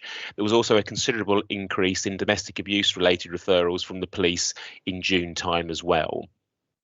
Numbers of children looked after have started to reduce from the 2020 peak following focused work, but we do know the number of requests for education, health and care plans continue to rise. Demand has continued to increase since summer 2020, due to it's felt the impact that the lockdown has had on special educational needs children and those with disabilities, and indeed is expected to continue into the next academic year as well, or sorry, throughout the current academic year as well. The service is working though hard to address the demand and this increased demand, and has thus far is able to manage the processing of these, making sure that they maintain their strong performance of hitting statutory deadlines for the production of these reports. In terms of public health and community safety, the number of deliberate fires, primary fires, secondary fires and indeed primary fire injuries all increased in Q1. This was attributed to the easing of lockdown during this period, and indeed businesses starting to get up again, and indeed more individuals moving about. In public health, a number of indicators have been affected by the pandemic, both in terms of service delivery and the collection of data. The number of successful smoking quits increased. The number of successful smoking quits did increase and is higher than the same time last year, and the successful completion of drug and alcohol treatment has also improved slightly this quarter. In terms of education, libraries and lifelong learning, libraries reopened this quarter, which saw issues begin to increase, although they remain below pre-pandemic levels. Performance for the number of adults qualified to NVQ levels 2 and 4 showed mixed trends in 2020, with a slight decrease in performance for level 2, but an increase for level 4. Both indicators, though, continue to outperform the England average. The number of young people not in educational training also decreased this quarter and ended with the rate being lower than the year before. As the particular slide also highlights, as I say, with NEET levels going down in this particular quarter. In terms of growth, infrastructure and planning, there was a decrease in the unemployment claimant net rates this quarter, seemingly indicating the county's economy is starting to recover, but clearly something to continue to monitor as the quarters progress through this financial year. Highways and transport, the number of people killed or seriously injured in road accidents decreased in 2020 and was the lowest ever recorded, primarily, we believe, as a result of the COVID-19 lockdowns and the knock-on reductions in the use of the county's road network, but nonetheless something to, I think, to celebrate, albeit we wait to see how sustainable that is. The Highways Services response to public correspondence also decreased this quarter. Environment, provisional waste figures for 2020-21 were included in this particular report, and they showed performance for the amount of collected waste going to landfill and indeed the amount of household waste, recycling, composting both being improved. At the same time, though, there was an increase in the amount of waste produced per household, and indeed waste volumes at recycling centres also increased this quarter. And finally, moving to resources and performance, agency spend has increased for the third year running to 10.69 million. That's an increase of 0.66 million on the previous quarter. That's understood to be partly as a result of some temporary staffing required, things like cleaning at vaccination sites, but also an indication that some areas are finding it harder to recruit permanently to some positions as well. Annual sickness per employee increased this quarter by 0.2 days. That's to an average of 5.6 days. That's the first time, as you can see, in quite some considerable time that there has been an uptick in the average annual sickness. Stress, depression, anxiety and mental health continue to be the top reasons for absence. And finally, the number of complaints received increased by 7% this quarter. And I suppose it shows to some extent there is in line with lockdowns that complaints have started to increase after sort of dropping quite considerably in sort of early 2021. I'll leave it there if I may, and I'll bring the slides down, but very happy to take any thoughts, comments or questions. Thank you very much, Alex. I'm looking at my list of members. Yep, some hands are now hitting my screen. So the first hand is from Sally Symington. Oh, yeah, thank you, Chair. Thank you, Alex. That was a really good report. I just have a couple of quick questions. You mentioned you showed the unemployment figures. Do we have any figures for the number of people furloughed who have been furloughed in the county, and therefore any idea of what may happen following them coming off furlough? Sorry, I'll do all my questions, I think, because I think the chairman prefers that. Yes. Yeah. Also, really pleased to see that the number of people killed or seriously injured has declined, and I realise that part of that's due to fewer people on the roads. Does anyone do any work around whether the introduction of 20-mile-an-hour zones in residential areas has any impact on those figures? And that may be tricky to answer. And one slide you didn't show, but I have made a note about, is the percentage of schemes delivered against the IWP is only at 74%. Obviously, you know, roads are one of the big things that we all get from our residents. So I wondered if you could comment on that. So yeah, thank you very much. Just those. Thank you, Sally. Alex. Thank you very much. I'll defer to Zara in regards to the furlough. I believe we do collect information, possibly, although Zara may well correct me on that. So, but I'll perhaps defer to her on that. In terms of the numbers of road incidents, in terms of killed and seriously injured, I confess I'm not sure if there is any information on there, but very happy to take that back. And in terms of the highway, sorry, I was just bringing up the report section that's mentioned in. I don't know, Zara, have you got any information as to where we are in regards to that at all? No, I'd have to go back to the Highways Department to get the detail of exactly which schemes and areas have been affected. But in general, I think it has been as a result of the pandemic, things have just got delayed over the year, and it's catching up with things. Furlough numbers, we don't collect it routinely, but it's certainly something we could look at and see what numbers are affected in Hertfordshire. Yep. Thank you very much. Sorry, just to say thank you. But I guess if the furlough's over, then kind of it's more that we'll see the outcome in the figures going forward. If you don't have the historic figures, then that's fine. That ship has probably sailed. The moment has passed. But thank you very much. And yeah, I would be interested in if anyone does do any work highways on the impact of 20-mile-an-hour zones, because I think this is kind of really important figure for us to be looking at. Great, thanks a lot, Chair. Thank you, Sharon Taylor. Thank you, Chair. 2 points from me. One is around the very steep increase that we saw in education, care and health plans. And there are financial implications to that, of course, which we've discussed earlier in the meeting.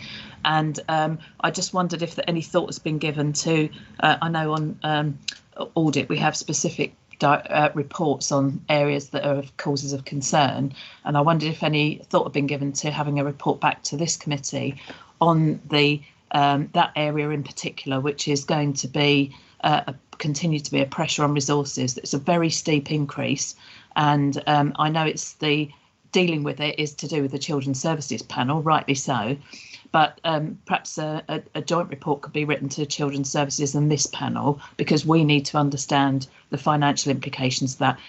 As far as I can see, that's only going to go in one direction at the moment. So I wonder if some thought could be given to that. The second point was around the highways figures that Alex reported to us, and although we see the response to public correspondence, there's a slight deterioration in those figures.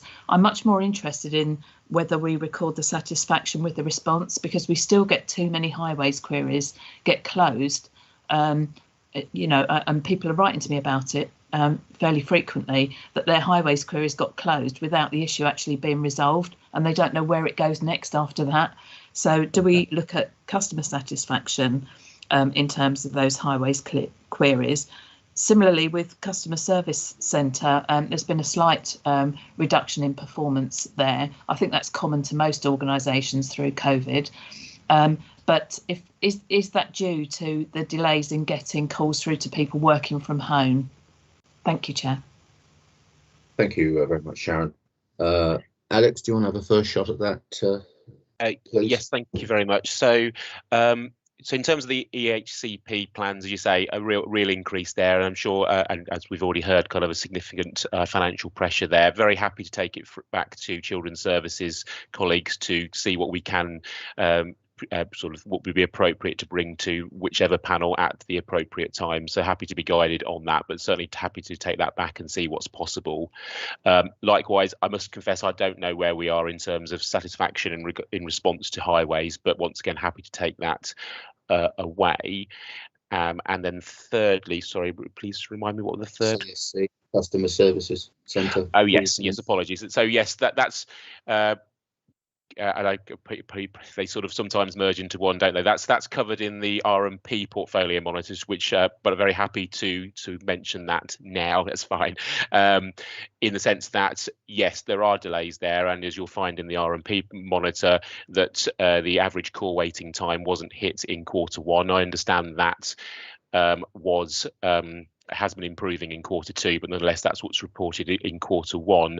There are a number of reasons for those delays. Some of it is, as you say, Councillor Taylor, a delay in terms of the system about it takes longer for people to be connected when they're working from home as opposed to working in the customer service centre offices.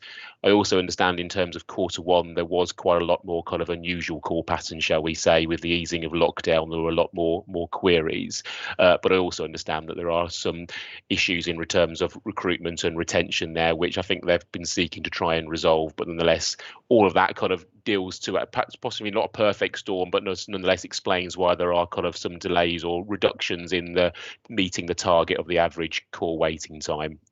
What I would say, though, is I understand that nonetheless, our sort of the drop-offs, those that kind of give up once they've been trying to call the customer service centre is very low compared to across the county. So whilst it is taking a little bit longer to get through, people do seem to still be holding on for a little bit longer, but nonetheless are getting through and then hopefully being helped after that as well. Yeah, thank you, Alex. If I could just add to that, if I may, just to remind people, the CSC at a human level is operated by Serco. But we have officers who sit on top of Serco and call Serco to account. The principal officer is Michael Francis, and Michael does an extremely good job of keeping on top of Serco, monitoring progress and performance on a daily basis. And Alex is right to say that there's been quite a difficult time that the CSC has gone through in the last month or two or whatever. But the abandonment rate is extremely low, and furthermore, the complaints instance is also extremely low. And I think I'm just going to take this opportunity to thank Michael Francis for and his colleagues for the huge amount of work he does, sitting on top of this and making sure that Serco perform. Thank you. Now I've got Steve Jarvis. Thank you. Yeah, and in 715 it records that electricity consumption has fallen substantially, and I think we all understand the reasons why that's happening. I guess what interests me is how we're going to go about revising the target, because clearly we would expect some of that reduction in consumption to unwind, but some of it to endure. And I guess that that potentially applies in some other areas where different ways of working should result in us setting different targets. So what's the process by which we're going to do that?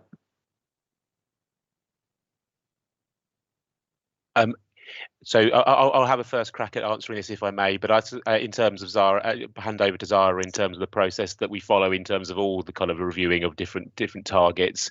I suppose the only comment I was going to say is I think it's definitely a fair comment, Councillor Jarvis. I suppose it's whether you look to change those targets at a time which is possibly slightly abnormal, or whether you wait to see how the next few months, quarters progress. As we know, County Hall has been sort of more fully reopened since Q1, and I suppose it's perhaps worth kind of monitoring that and how that and the other opening of other council buildings kind of impacts on the usage as to before we look to reset some of those targets. But Zara, do you want to say a little bit more about the overall process we follow?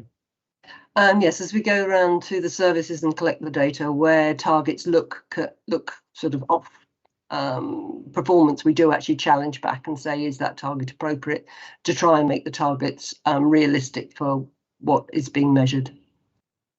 I guess my only comment would be, that a target is what you're trying to achieve, which is not necessarily just what you are currently achieving. They are there to influence behaviour, not just record it. So if we wait and see what happens to the electricity consumption and then set that as the target, that isn't really a target.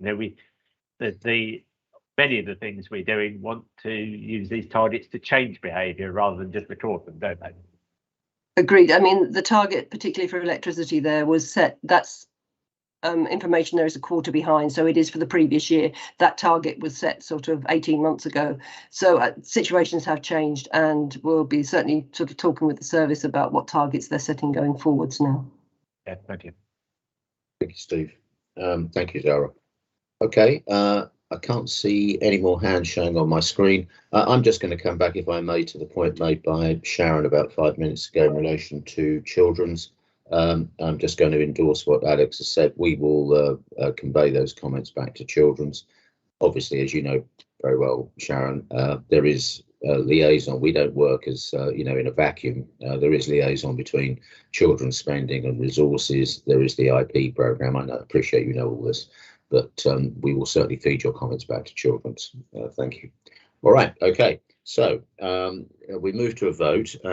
We are being asked to vote on the following recommendation, which is that the Resources and Performance Cabinet Panel is invited to comment on the recommendations on any performance, project, contract and risk or audit matter outlined in this report, and to identify further actions to address any performance concerns raised in the performance monitor. If I could ask you all to vote on that now, please.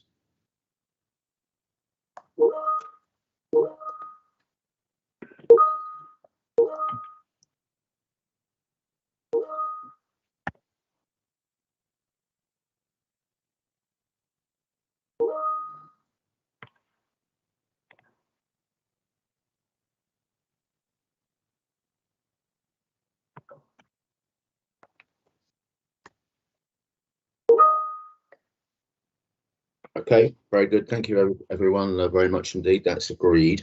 I'm mindful that the clock continues to tick. What I would propose is that we take the next item 8, and after item 8, we'll have a break and then come back to complete the rest of the agenda. So item 8, I think, again, Alex, you've been on the screen for some time now. It's a good job you're still there, because item 8 falls to you as well. So away you go. Thank you, Chair. Yes, still with me. So this one is the Resources and Performance Portfolio Q1 report. As with the previous report, I'll bring out a few highlights if I may, and then happy to talk about any questions members have. So in terms of this particular monitor, first of all, talk a little bit in terms of HR. The rolling annual agency spend has increased for both the council, as I've already mentioned, and also in the resources department this quarter. In resources, the report mentions there's an increased spend on a range of roles, including commissioners, officers, commercial lawyers, additional cleaning staff at testing and vaccination sites, financial role and support officers. And I suppose hopefully kind of highlights what I was saying is there's a mixture there between kind of some additional temporary roles as well as kind of the need to trying to fill some roles that we would ideally look to fill in as permanent but haven't been able to thus far. In terms of assurance, fraud referrals increased in Q1. Allegations of the misuse of blue badges continues to create the highest volume of work, but allegations affecting schools and care services were also received this quarter. There was also an increase in the number of notifiable health and safety incidents, with almost half of the reportable incidents arising from slips and trips. However, the incident rate over the past 4 quarters remains below the latest national available benchmark figures. In regards to property, income for both Ablesmith House and the rural estates exceeded the annual target for 2020-21. The indicator for the Hertfordshire Development Centre has been suspended, though, as it has been closed for most of the previous year or been used as a vaccination centre during the pandemic as well. In regards to technology, there were almost 16,000 cybersecurity attacks on county council systems, thankfully with all attempts being successfully repelled. Email phishing attempts continue to be the highest threat. IT service delivery performance saw a slight decrease with one incident outside of the key performance indicator standards. Server activity and desktop activity performance were both within those standards. In legal, democratic and statutory services, both subject access and freedom of information requests were below the 100% target this quarter. That's due to increased requests and indeed pressures resulting from the lockdown. Income in registration services increased substantially this quarter due to the lifting of the restrictions on both civil marriages and civil partnership ceremonies. Clearly, this has resulted in high demand for those ceremonial services. The coroner's services, though, has experienced delays in setting inquests, as we've seen throughout the pandemic, and a particularly complex 5-week case that within the court did prevent the scheduling of other inquests this particular quarter. And finally, in community engagement, there was a decrease in performance at the customer service centre, as has been mentioned in Q1. Average call wait times were below the target level. As I've mentioned, that's due to a number of reasons, unusual call patterns, as well as some telephone and system issues, and in regards to issues in terms of staffing and recruitment. And then in communications, the average multimedia score was significantly higher than in Q4 as a result of an agile approach supported by some compelling case studies, which got some both local and some good local and national media coverage, often around kind of sort of easing of lockdown and sort of related issues. As I say, I'll leave it there. Very happy to take comments or questions. Thank you, Alex, very much. Just looking at the hands hitting my screen. So we have Sally Symington first, please. Thank you, Chair. Thank you, Alex, again. I just wanted to, I guess it's probably more of a comment than a question.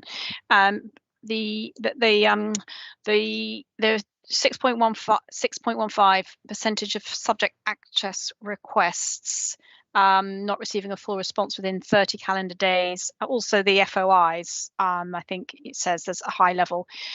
I guess my comment about this is I as a councillor, I'm seeing this very much myself.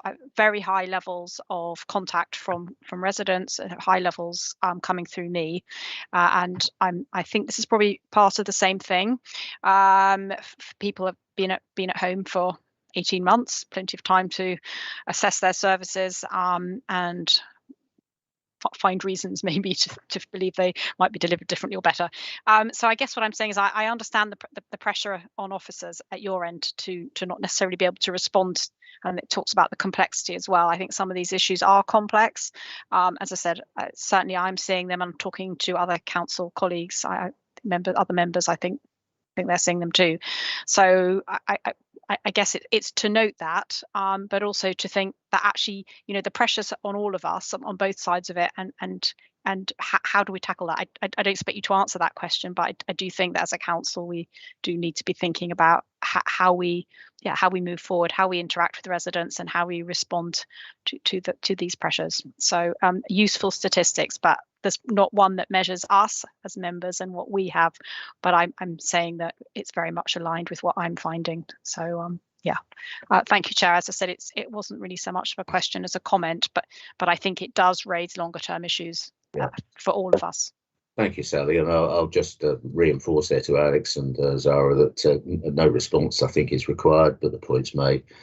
And obviously these are not normal times, and there's various components that go into this, aren't there? But just a single example you make, Sally, which is that people have been sitting at home for a very long period of time and reflecting on things and thinking about things. I mean, in a completely different world, I think we all know that the volume of planning applications has gone through the roof, and that's put the planning departments of every local authority, every district, under real pressure.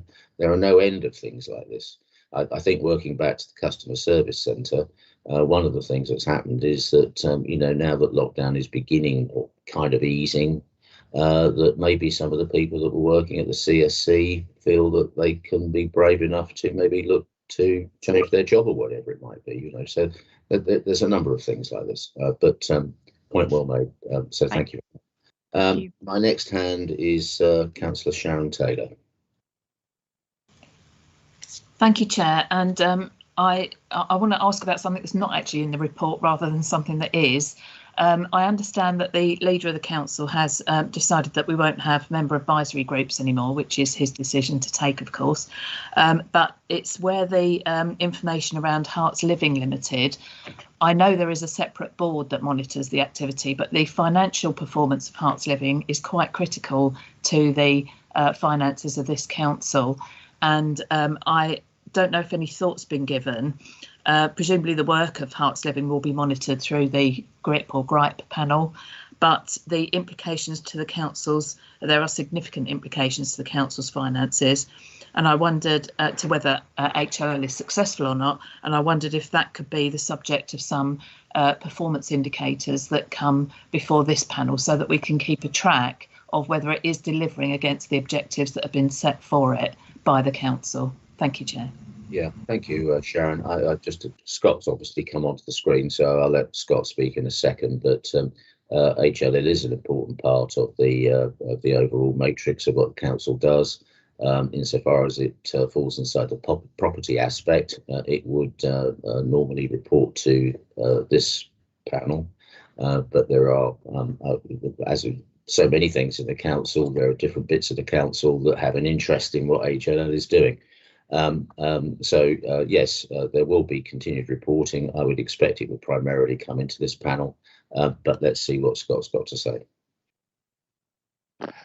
Yes, thank you, Chair. And with the MAGs, so the member advisory groups, for those that have not come across them before, with those now ending, I think it's absolutely very important that we start to bring in update reports on actually a number of our trading entities. Councillor Taylor's raised the Hearts Living one in particular, and certainly the financial performance that the company is now maturing very well.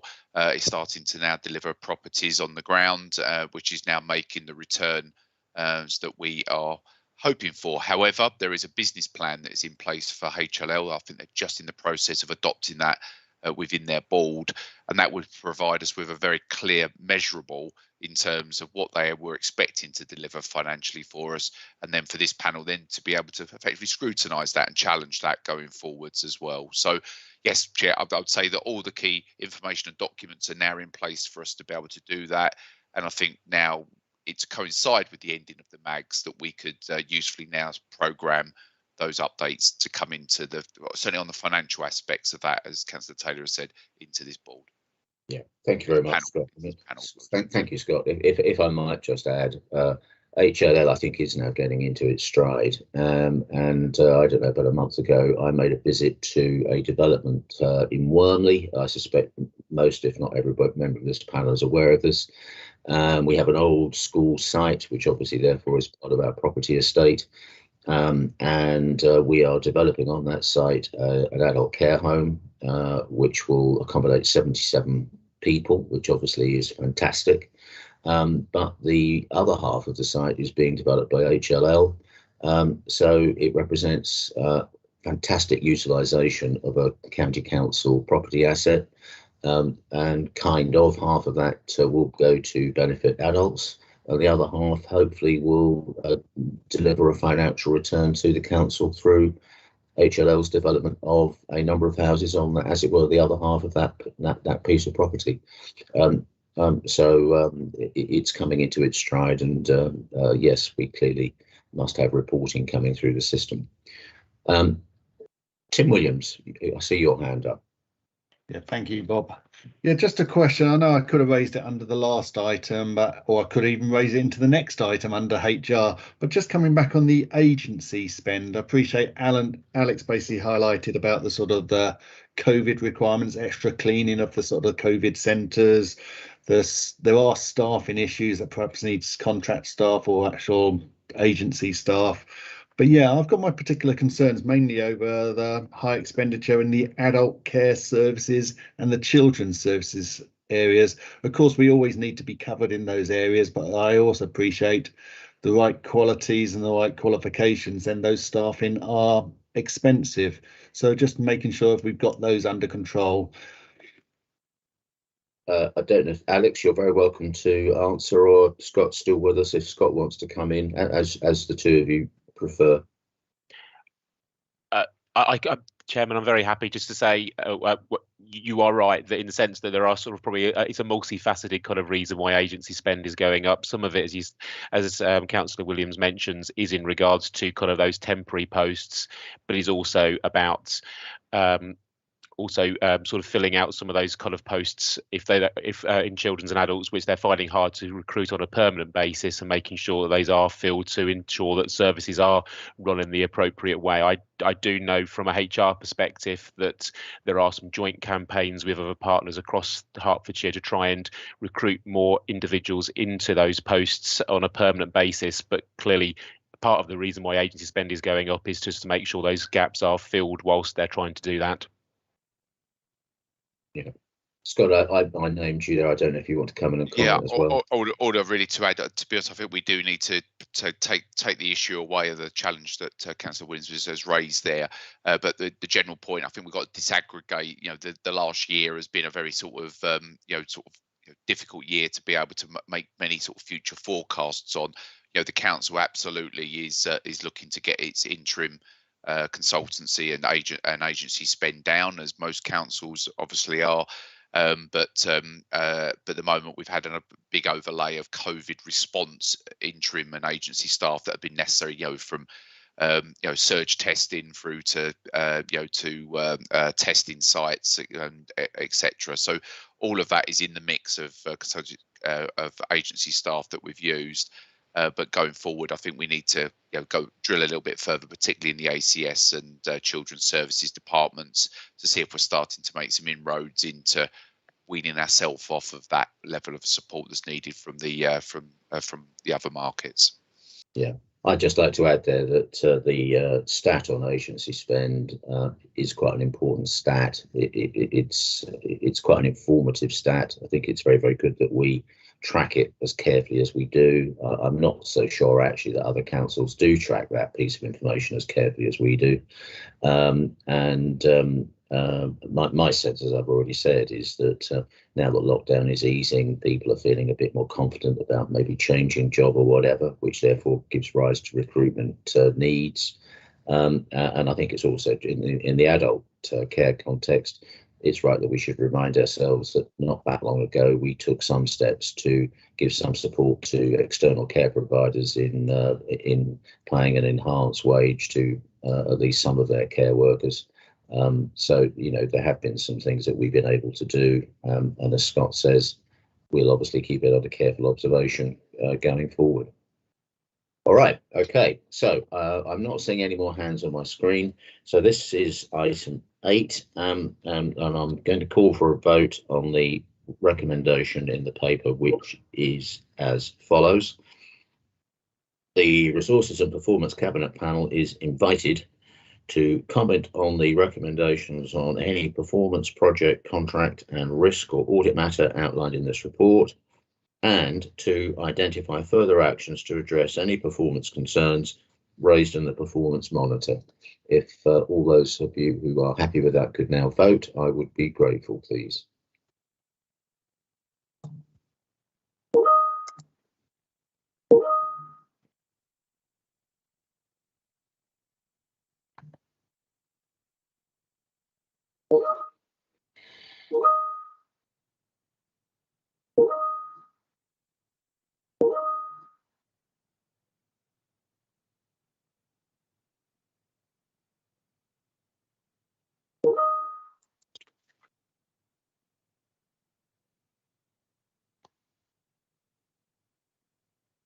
Good, excellent. I'm told by Elaine that we've got a complete agreement on that, so that's excellent.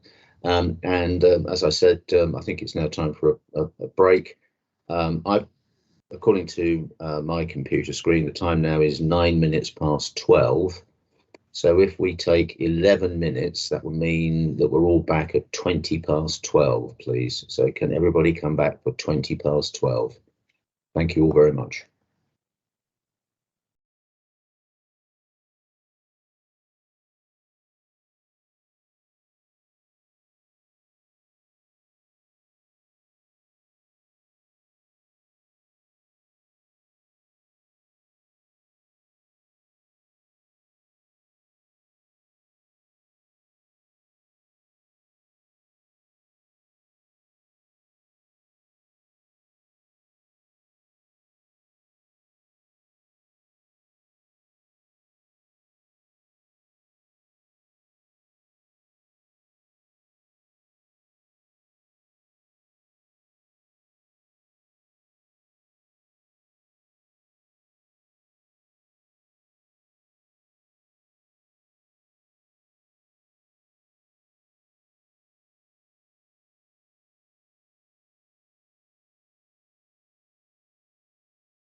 getting a bit chilly. Got a sweater on. Yes, I've succumbed. At least I've got a tie on. That's the main Will I, thing. Chairman? All these. Very good. Okay. It's 12:20. Hopefully everybody's now back with us. And in which case we will move on to the next item on the agenda, which is item 9, which relates to the HR annual report and workforce equalities profile for 2020-2021. I see we have Sarah. Is Sally with us as well, Sarah? Yes, okay. So we have Sally Hopper and Sarah Dadswell to present this to us. Away you go.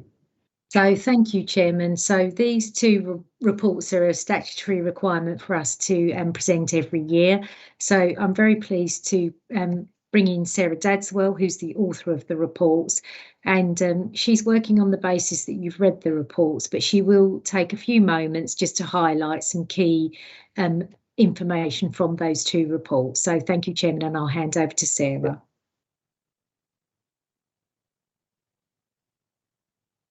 Oh, I think you might be on mute, Sarah. Not the best start. Thank you very much, Sally. So I just want to explain that both of these reports are based on the 2020 to 21 year. So the data is looking at a 12-month period up to the 31st of March 2021. And I appreciate that you've had just recently an update from Q1, so some of the figures will have slightly changed since the reports that were produced. Just a brief overview.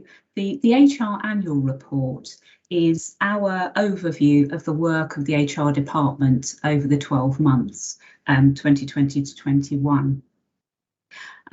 And if I focus on a few of the key metrics in the workforce section to begin with, which is section 1 of the report, starting from page 340 in your pack. If I just pull out a few of the key metrics, first of all, in the period between 2019-20 and 2020-21, our pay bill increased. It was in line with expectations due to an additional number of staff that were recruited during the course of the year. We had a headcount increase of 432 staff, which had an impact on pay bill in terms of basic pay and additional employer-on costs during the course of the year. In terms of our sickness absence, we saw that decrease between 2019 and 2020-21, reducing down to 5.2 days average per employee. A lot of that is due to the COVID pandemic affecting the way sickness was recorded by staff. We had a number of staff with health conditions who were shielding during that period of time, and staff who were displaced from their normal roles, thus not recording so much sickness. You will have seen from the Q1 reporting that sickness is rising again, and 5.6 days average is currently reported, so we are expecting it to rise again. But we're aiming for it to stay below our target of 7 days. And the other area I wanted to highlight was around temporary agency worker spend. Between the years 2020 and 21, we did see a reduction in agency worker spend, keeping it below 5% of our overall pay bill. It is starting to increase now, particularly across adults and adult social care and children's services. But it's one area that we do keep very close attention to and work very closely with our colleagues in those services to see where we can use permanent staff instead of agency staff. Moving on to the workforce equalities profile, This is a document that we produce each year. It's a statutory requirement under the Public Sector Equalities Duty, which is part of the Equalities Act. And it's published to highlight how we're paying attention to our issues of diversity and inclusion. The Workforce Equalities Profile has been designed to align very closely to our diversity and inclusion strategy and our key priorities in the strategy. I want to particularly draw your attention to the overview, which is on page 368 of your pack. The overview summary will shows that we have had marginal increases in our proportion of the workforce who have a disability, who are from a BAME background, who have a non-Christian religion or belief, or who have declared they have a non-heterosexual sexual orientation. So those figures have slightly increased. We've got a slightly larger increase in the proportion of the workforce aged under 25, which is also pleasing to see. The areas that we're particularly focused on for attention going forward into 21-22 are continuing to increase the proportion of under 25s in the workforce. Despite improvements being made during the year, we feel that COVID has had an impact on retaining those young people, and we want that to continue. In terms of race, we remain committed to increasing the proportion of BAME employees progressing into senior posts, and the same is true for women progressing into senior posts in the organisation. And we've also noted through our analysis in the Workforce Equalities Profile that we have a higher proportion of turnover among employees whose sexual orientation is not heterosexual. And that's an area that we're going to be doing some more work on during the year to seek to understand better and put actions in place. One other very quick point to note is that we're really pleased this year to be involved with the Workforce Race Equalities Standard, which is the pilot for social care. The Workforce Race Equality Standard, has been active in the NHS for the past 7 years, but it's being introduced into social care, and we're part of the pilot this year. So it's enabled us to look at a number of metrics, comparing the experience of white staff to BAME staff, and looking at where we can make improvements in our organisation. So there'll be a little bit more we can report on that next year when we come to the end of the year. But we've certainly identified some themes for our action plan in that area. Okay, I think they're probably the key points that I wanted to cover. I'm very happy to answer any questions. Thank you very much, Sarah. Just let me get my screen going. Okay, we've got a couple of hands up. That's just gone to 3. So we'll take Sally Symington first, please. Yes, thank you both very much. Thank you, Chair. Thank you, Sarah. I just wanted to pick up on, I thought that Appendix 1, Workforce Data Summary by Department, was really interesting, especially with regard to some of the presentations we've had earlier or papers we've been discussing. And obviously we're seeing, quite big variations across department in terms of women in the workforce, part-time, but also percentage of BAME workers. And I think, given that, as I said, we've started we've got a report on diversity and inclusion, one of the things I would highlight, and I guess my question is, how are you working with the other departments to make sure that this data gets kind of embedded in their employment policies? And I guess the one that really sticks out is community protection, where only 3.7% our BAME, and in line with lots of other sort of initiatives, I feel that it is an area where we should be working really hard to involve that community in the protection of its own community. I mean, I just give that as an example. Obviously we can take them all individually, but so my wider question is, how are you working to ensure that the data that you're producing is then fed through into the departments to try and resolve some of these issues? So thanks. Thank you.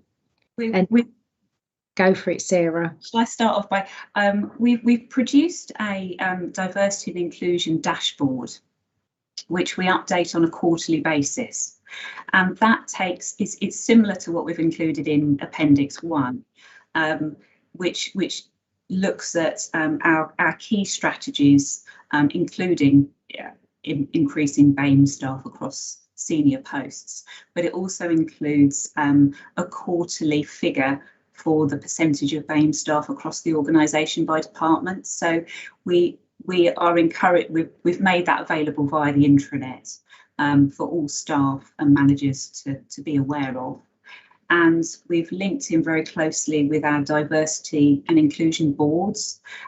We've got a board for each department, and they look at this data on a quarterly basis, and it feeds into the actions that they're planning to take. So we've, over the past year, really tightened up on our data sharing and aligning it to the work that the services are doing on D&I. Thank you very much, Great. Sarah. Thank you. Yeah, thank you. Next hand is from Tim Williams. Thank you very much, Bob. Yeah, I know I asked the questions about sort of the agency staff earlier and my sort of concerns, especially over the adult care area and the children's services area. There is a kind of demand supply situation there. The qualified workers there can get more money when they go by the agency route. But overall, my main question here is on the HR report side is, what do you feel is the main threat to Herts County Council on the HR side regarding getting the staff, maintaining the staff, the right staff that is, and also making sure they're delivering the services for Herts County Council? What's the main threat? Thank you, Tim. I'm happy to come in and take that one. So I think as we sit here today, the main threat is that we are operating in a very competitive recruitment market. So we always were, and we always knew where our skills shortages lied, and the report sets that out. But at the moment, we are operating against a competitive market as we come out of the furlough scheme yesterday. I'll be really interested to see what that does to that recruitment market. But at the moment, we are finding that candidates have a lot of choice. There's a lot of people employing, and some of our commercial and private sector, for example, are perhaps paying incentive payments to come in. So our main threat, I would suggest, in HR at the moment is making sure that we attract and retain the workforce into our employment, Tim. Thank you, Sally. If I could come back, how do you attract and maintain, keep Herts County Council competitive in the employment market? So I think that the simple answer is that the future workforce review that we've recently conducted has helped, will help, because it has market tested our pay, and I'm hoping that will help. Also making sure that we do positive role modelling as an employer of choice. So, for example, this week is National Inclusion Week, and we've been really very excited to celebrate that. And we've been running social media videos of staff to really show to the community, hopefully, this is let us be an employer of choice where you really can work in an inclusive environment. So these are the sorts of things we're doing. There isn't one answer. It is a multifaceted approach. We're also we're not lost on us that one of our unique selling points before the pandemic was definitely that we were able, in many cases, to allow our workforce to work flexibly. But of course, now the employee relationship has changed. So we're having to rethink that through. But I think the way we want to attract and retain is by giving a really good employee offer at the moment, and I think that's becoming more and more competitive. But I'm pleased to say that with managers' help, we are responding to that in an agile and positive way. Thank you, Sally. Would it be fair of me to come in and just mention the future workforce programme, and I think you've indicated that may lead to some pay realignment, and is it also fair to say that we've had pretty good support from Unison in relation to the proposals there? So we've got the union. We have a good working relationship with Unison, and we're moving forward together. Yeah, thank you. Yeah, that is very accurate to state. And the ballot closed yesterday. We don't know the outcome yet, but we're waiting for the results of the ballot that Unison have been leading on. And we do feel that the Future Workforce Programme is an opportunity for us to positively reset that relationship with the workforce and to continue to respond to some of the feedback they've given, and to really respond to that in as positive a way as possible. So we're hoping that will definitely help for sure. Thank you. Thanks very much, Sally. Okay, I've got John Graham, please. Chairman, thank you. I just wonder what the Council's policy is to home working and the continuation of it. And it made me stop and think when I looked at the average days lost to sickness, where one of the reasons given for the reduction is due to home working. Are we setting a policy for home working going forward, or are we expecting our employees to return to work full time? Thank you for that question. I'm sure it's on other people's minds as well. So in response to that, we have been having an ongoing conversation with the workforce led by Scott Crudgington and Anna Morrison. And that conversation has been about what are the future ways of working and what do we think they ought to be. So that conversation is paying close attention to a number of our workforce cannot and do not work from home and have been providing key services throughout the pandemic.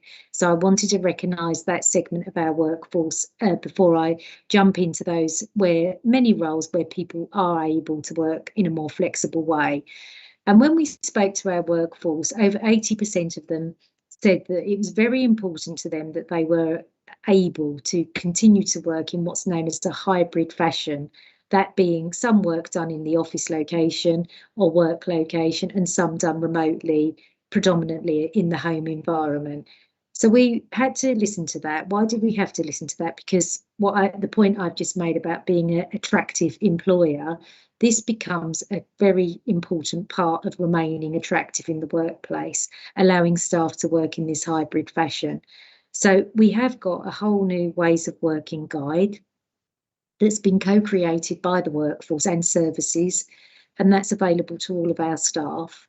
And it identifies our workforce as work anywhere, so where people can work anywhere, work in a fixed location. So a good example that springs to mind is a librarian, and also a bit of both. So we've got those three categorisations of our workforce, and it served us very well in terms of people identifying which one they responds to them.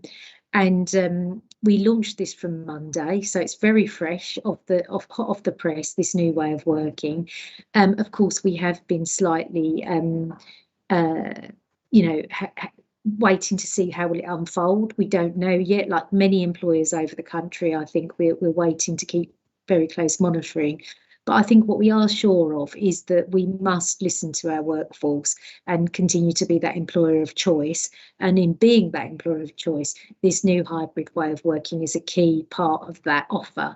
So I hope that helps, and it's something we will keep under close review as we, come through the pandemic, hopefully. Yeah. Thank you very much, Sally. Paul Mason. Thank you, Chairman. It's just really a follow-up, Sally, really, to that point, because I think there seems to be sort of evidence sort of emerging that whilst people are working at home under flexible arrangements, certainly in the sort of private sector, there seems to be from certain sort of sides of employer sides that they think that it is affecting productivity. And I just wondered if we've done any work in that respect to understand what effect it has had either negatively or positively on productivity. Thank you. Thank you very much. So the chairman knows that productivity has been a conversation that we've been having for a few years, and how to measure it. And I have worked with local enterprise partnership colleagues to try and as has Sarah as the key lead on all of our people data and workforce data, to try and make sense of how does one usefully measure productivity. And it is rather difficult sometimes to get a real grip on it.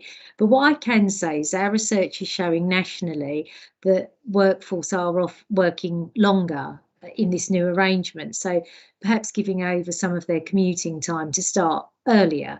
Now, we don't necessarily, we want people to also have a well-being is so important, isn't it? Especially after everything the workforce has been through. But in terms of productivity, we haven't seen any loss in productivity, despite having come through a pandemic, having to respond to macro, really big deals like opening vaccination centres. Many of our staff spent November through till February doing pretty much nothing else. And despite these real unplanned projects, major projects coming our way, we've held up pretty well. So I think our productivity, if anything, has absolutely stayed the same, and I would suggest increased. Although I don't have the metrics to back it up, I would definitely suggest it has increased. With that, of course, comes a balance of making sure that that doesn't have an adverse effect on the workforce well-being. So it's really gives me great pleasure to say that we have recently got some funding to pay attention to workforce well-being. But overall, to answer the question, I would suggest that our productivity has remained the same, if not increased. Okay, thank you. Thank you, Sally, and thank you for the question there, Paul. Okay, I've got no more hands. Just a couple of quick comments from me then. Just to say that if some people may not quite have got to the very end of the paper, if you get to page 375 of the pack, that starts a number of very digestible pieces of information. It runs for a few pages, but the data there is very digestible and varied. But I'm just looking at a box there, which is a report on the extent to which our staff, quotes, feel a strong sense of belonging to this organisation. And at all our age groups, that's from under 30s to 60 pluses, the outcome of that question is very positive indeed. It's well in the 60%, and I think that speaks extremely well for Hertfordshire County Council. And I might do this from time to time, so just bear with me. But I think it's always worth just remembering that we do have a very big body of staff. In round figures, and Sally and Sarah will correct me, it's about 8,000 people. That's a lot of people. So we are always going to have from time to time little pockets where maybe we can't recruit the people we need, or we can't retain the people we need. But overall, we do extremely well in maintaining performance. Isn't it nice to hear Sally telling us that she thinks that productivity has gone up through the various arrangements that we've had to go into because of the pandemic. Perhaps I could also just take this opportunity to say, because as we come out of the pandemic, it will become yesterday's news, that we do absolutely acknowledge some of the fantastic work that our officers at all levels of the organisation have done responding to the pandemic. And a lot of this work has been done on virtually zero forewarning. An awful lot of it has meant that people have been working entirely outside their comfort zones, and we've pulled it off, done a really good job. So just to take this opportunity to thank you, Sally, Sarah, and through you everyone, for all the efforts that you've made for us during these difficult times. So with that, can we just now move to the vote, please? So the recommendation before us is that panel is asked to note the contents of both reports and raise any questions about the content. If I could ask people to vote on chat now, I'd be grateful.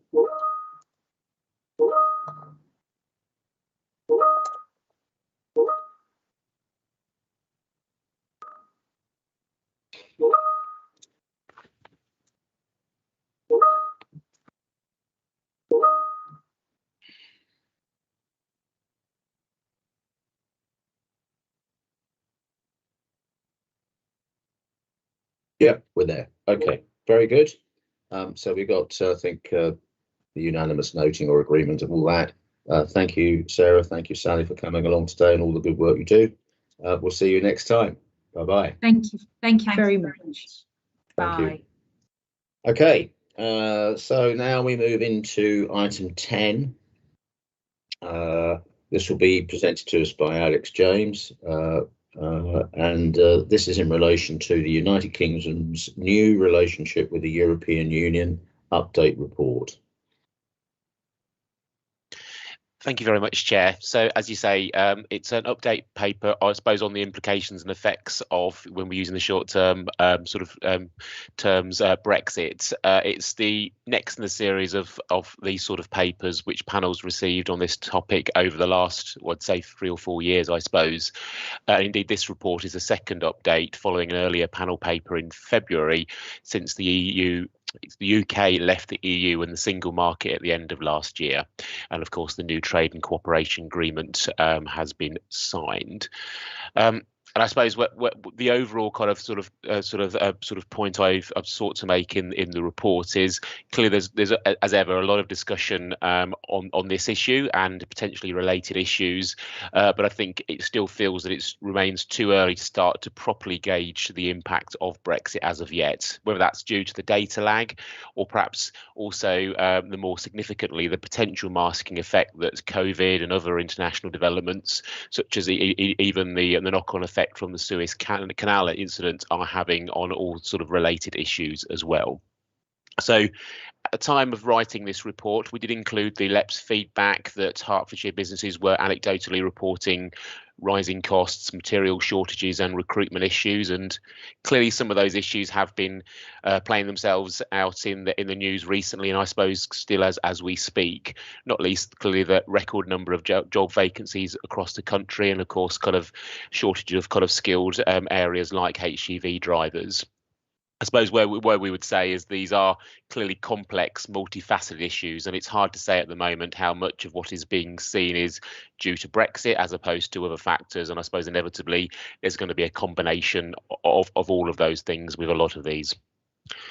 We do know, though, that businesses are also reporting issues with custom officials on both sides of the channel and having problems implementing the trade and cooperation agreement. And as the report outlines, this whole area is producing significant work for our trading standards colleagues in the County Council, who are having to navigate the various and different changes to the consumer and protection landscape. So whilst that's happening, we also know there's more to come.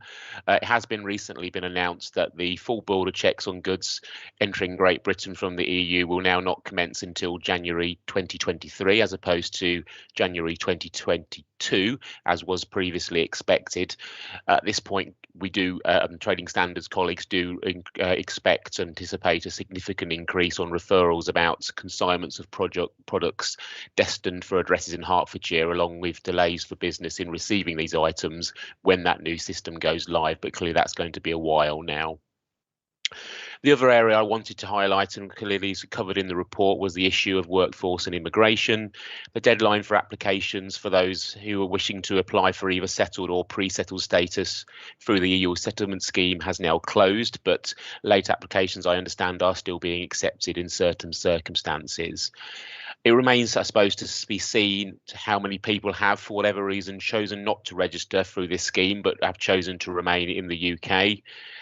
This doesn't pose any legal issues, as I understand it, for the county council as an employer, but clearly there are potentially risks for those individuals, whether that's in regards to financial hardship or possibly enforcement activity at some stage, and something that will need to be monitored.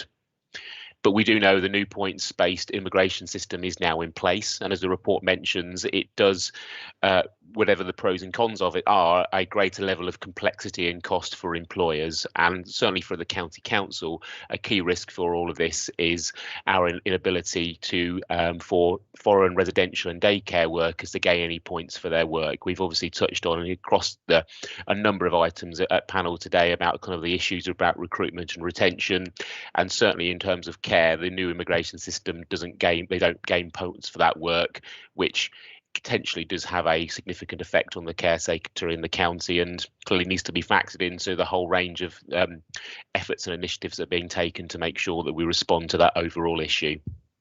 I'll leave it there if I may, but happy to take any comments or questions. Thank you very much, Alex. Just getting up my list on my screen. I'm not seeing any hands. A hand has now arrived. Sally Symington. Hi, Alex. Yeah, thank you very much for your report. Thank you, Chair. I guess on such an important topic, even though perhaps we've all sat in front of our screens for a long time, it's important to recognise the importance of this report.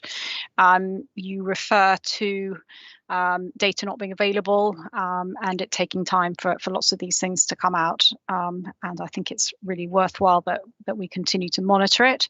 There clearly are some big risks for the county in terms of, as you say, workforce, trading standards. Up to a point, the issue about the economy, as you say, any changes to economic growth, I think, have been masked, but some of the other issues are very genuine and real in terms of workforce, access to, as you say, care workers, but I think also sort of teaching staff,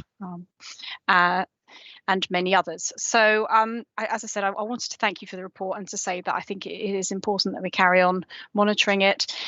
Do I have any specific questions I'd like to ask you? I mean, I guess the question that I would ask is, you know, when do you, so you talk about not yet being able to assess data or not having it. When do you think that we might be able to actually assess this, you know, realistically, and what provisions is the council making to sort of mitigate potentially the significant costs that could come with some of it? Just to say, Alex, the second part of Sally's question there is quite large. Not sure you feel able to comment on that, but certainly the first item, I think you should, or first element, you can comment on. Yes, thank you, Chairman, and thank you, Councillor Symington. Yes, in terms of the first part, I suppose when the data will start to become available, it's not that long until we'll start to receive kind of a data from the end up to the end of March. So we'll start to get some data, but there is that lag, which meant that it wasn't available for this particular panel. So we will start to get data. I suppose the ongoing kind of discussion and kind of dilemma is kind of when does it become meaningful? When do you able to differentiate between the various different factors I've mentioned? But nonetheless, I suppose as time goes on, there will be more information to build a better picture. So I suppose that would where I would go in terms of that.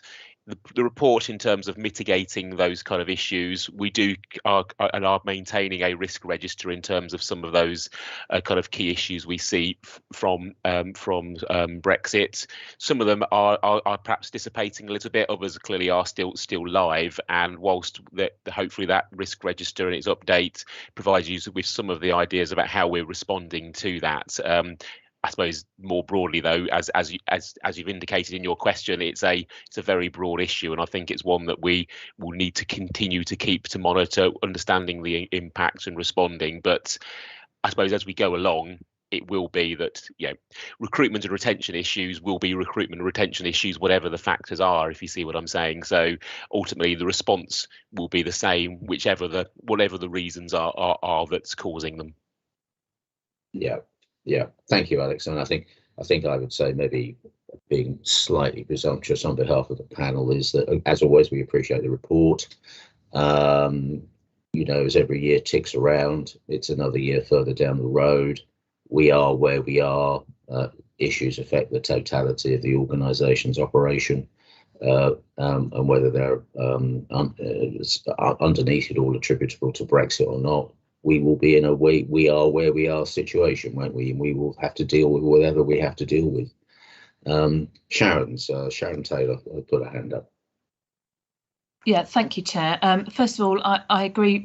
I don't think I'm quite ready to say this is done now and we just move it into mainstream business. So I hope we will continue to receive reports at whatever frequency we feel that's necessary.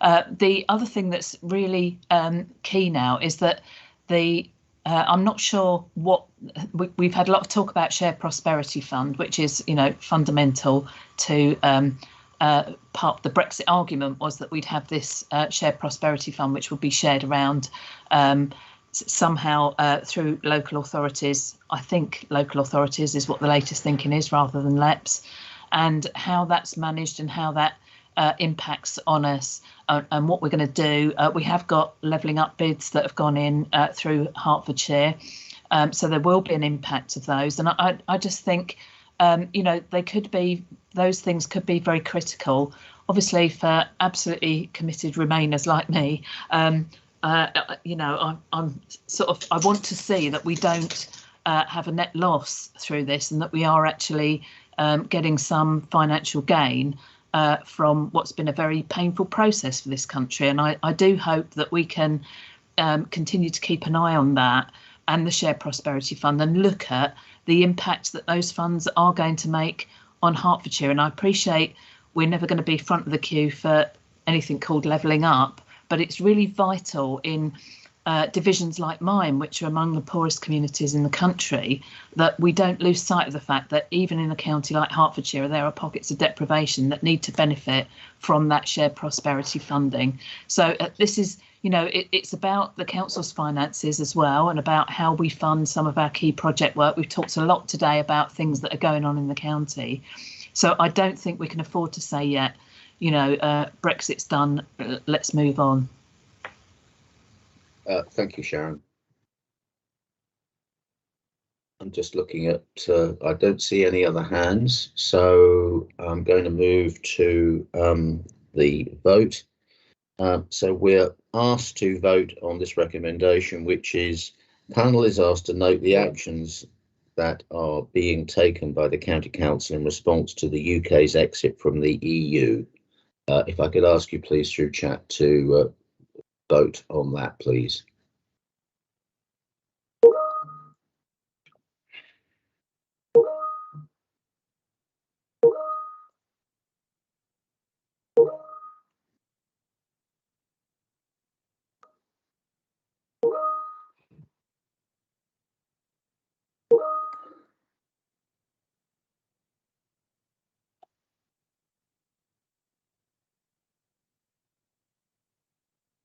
Just waiting for Elaine to confirm that we're home and dry.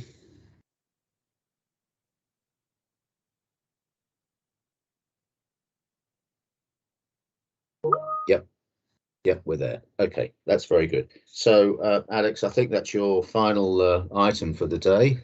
Thank you very much indeed for that. And can I just say, while you're there, and I can think that Zara is still with us, can I just nod a little bit in the direction of Martin Orst, who on previous meetings would have been with you, and just like to say that we kind of miss you, Martin, and thank you for everything you have been doing.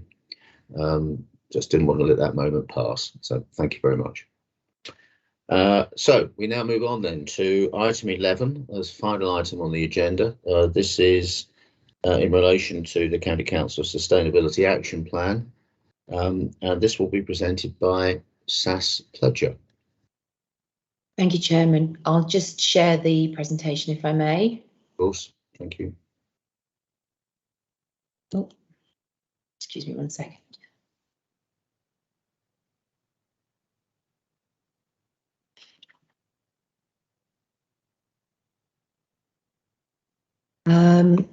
Can everyone see that okay? Can you see that, Chairman? I can, yes, thank you. That's okay.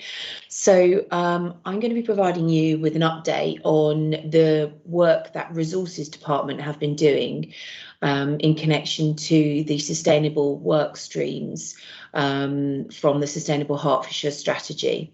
This was presented to the Community Safety and Waste Management panel back in July, and they felt that it was really a really helpful update and something that should be shared more widely. So in terms of the work that we've been doing, I wanted to split it into the 6 categories that you'll already recognise from the Sustainable Hertfordshire Strategy. So that being carbon neutral, future climates, reduce waste, biodiversity, and then all ambitions, as you're aware, is split into 2 subsections. One, leaders in our own operation, and the next is to enable and inspire others. So in terms of carbon neutral, we were really successful early this year to secure £26 million worth of funding, and that was from the Department of Business, Energy and Industrial Strategy, and that was part of the public sector decarbonisation scheme. There was £1 billion up for grabs, and we were successful in securing £26 million worth of that. The grant scheme was predominantly to be used for capital energy efficiency and heat decarbonisation projects within the public sector for non-domestic buildings. So we are looking to deliver 214 separate projects under the SALIX funding, and this will be across our schools and non-school sites. The only sort of stipulation that was connected to the funding is that the money needed to be spent by September this year, although owing to the need to secure batteries and other elements that have been hard to secure in recent months, we have managed to gain an extension for some elements for that work until March next year. So the work types that we're looking to undertake with the money is installation of air source heat pumps, PV and battery installs, double glazing and cavity wall insulation.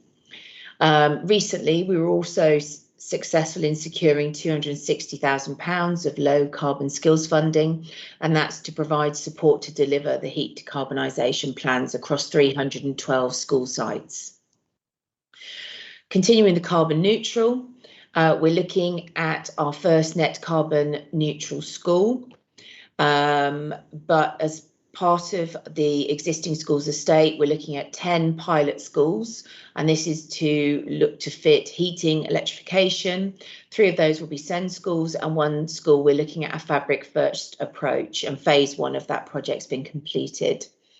We're also looking to reconcile energy reduction plans in schools, and so we're looking at monitoring the amount of energy consumed currently and looking at what improvements we can put in place within each of those schools to reduce the energy consumption overall. And we've set up a pilot with 100 schools to look at energy performance and improvement through lighting and heating electrification measures, which help reduce the carbon produced and also the reduction in the bills in terms of utilities. So going on to the carbon neutral in terms of construction. So as you may be aware, we're constructing our first net carbon zero school in Buntingford, and this school is due to be completed next year. That's just received planning permission. And then also we're looking at the Valley School in terms of generating an operational net carbon zero school. And Highley School, it's a retrofit net carbon school. We're also looking at electric vehicle charging hubs, utilising PV panels to look to generate and provide electricity for EV charging. And we're working with highways to locate potential sites where we can take this forward as a pilot. And we've also adopted a green IT policy in terms of how we procure IT and the disposal process. We're also working through Go Paperless to become a paper-light council.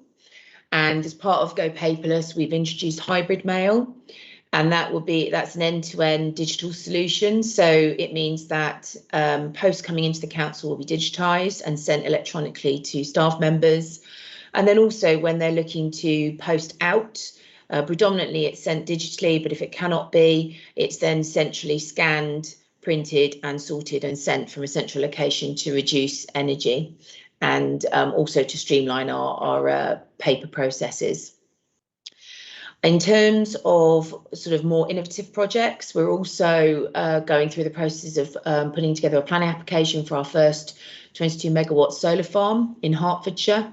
So the planning surveys have now all been concluded, and we're putting together the planning application for submission, and that's likely to that will go in for planning in November and be determined early next year.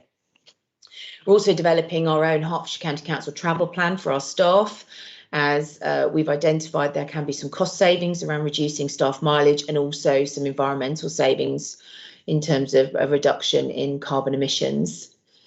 We have now agreed and put into place, as of last year, a green energy purchase programme. So all of our energy is purchased from green providers, and this is both for the schools and non-schools estate.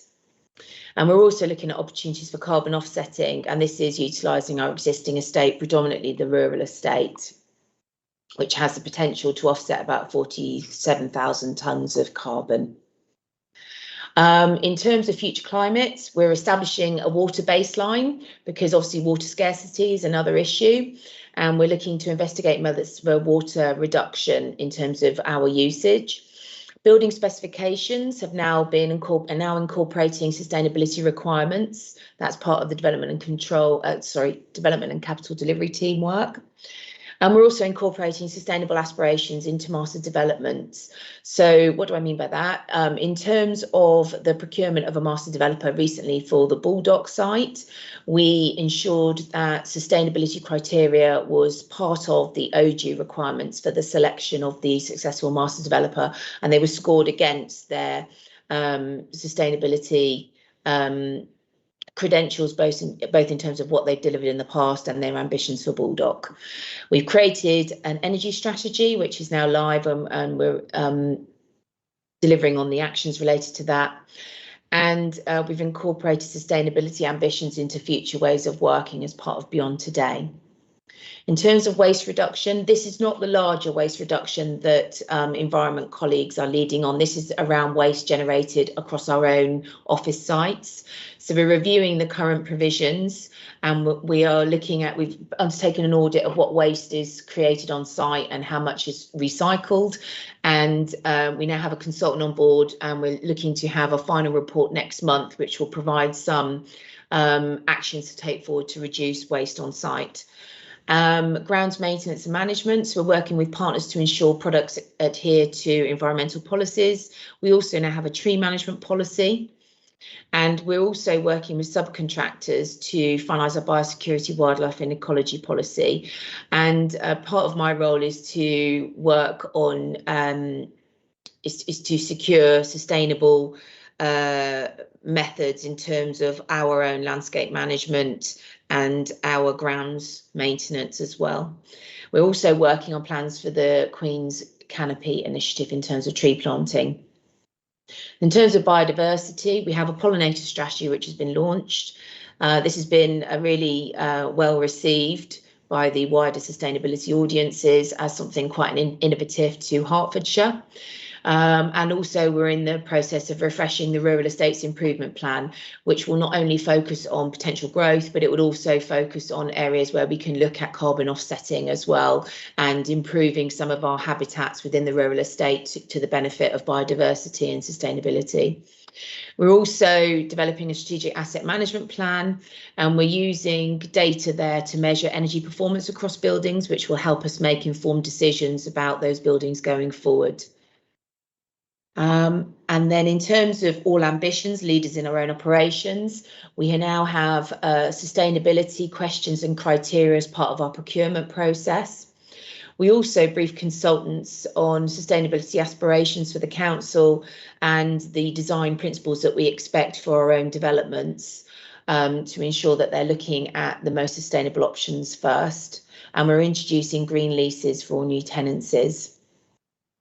And then in terms of how we enable and inspire others, we have provided bespoke training courses on aspects such as modern methods of construction to members and staff, the first of many that we'll be running.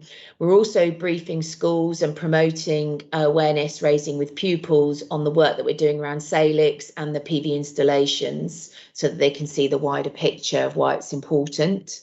And then we're also engaging with academies to help support them. And we run several awareness raising workshops with tenant farmers on how they can manage their land in the most sustainable way. So in terms of how this work that I'm doing for the Resources Directorate fits into the wider work of the council, just to provide you, this is quite a complex slide, and don't worry, I don't expect you to absorb everything, and I can send this slide round later because I know this was an addition after the original presentation was circulated, but it's just to give you an idea of how the work of resources fits in. So if you look at the circle on the left hand side, the Sustainable Hertfordshire Officer Board, I sit on that board, and then I'm able to directly feed into that board on the work that resources has been doing around meeting the sustainability agenda and also the actions within the Sustainable Hertfordshire strategy. And then also, obviously, we've got the Sustainable Hertfordshire Central Fund, where we can apply for funding to deliver on some of these bespoke projects. And members are kept informed via the member briefings. So that's the end of the presentation. If you don't mind, I'll just stop presenting, because then I can see if there's any questions arising. Thank you very much. Thank you. Very nice presentation. Very, very informative. Just now looking for hands. We've got a few hands here. Mario Sartemi's got his first hand up, or hand up first, I should say. I do. Thank you very much, Chair. Can you hear me, by the way? Yes. Thank you. Thank you. Making sure you can hear me. Sash, the last slide was one that caught my eye, actually, and I haven't seen it before. And I was going to, one of my original questions before you put that up was going to be how governance will work.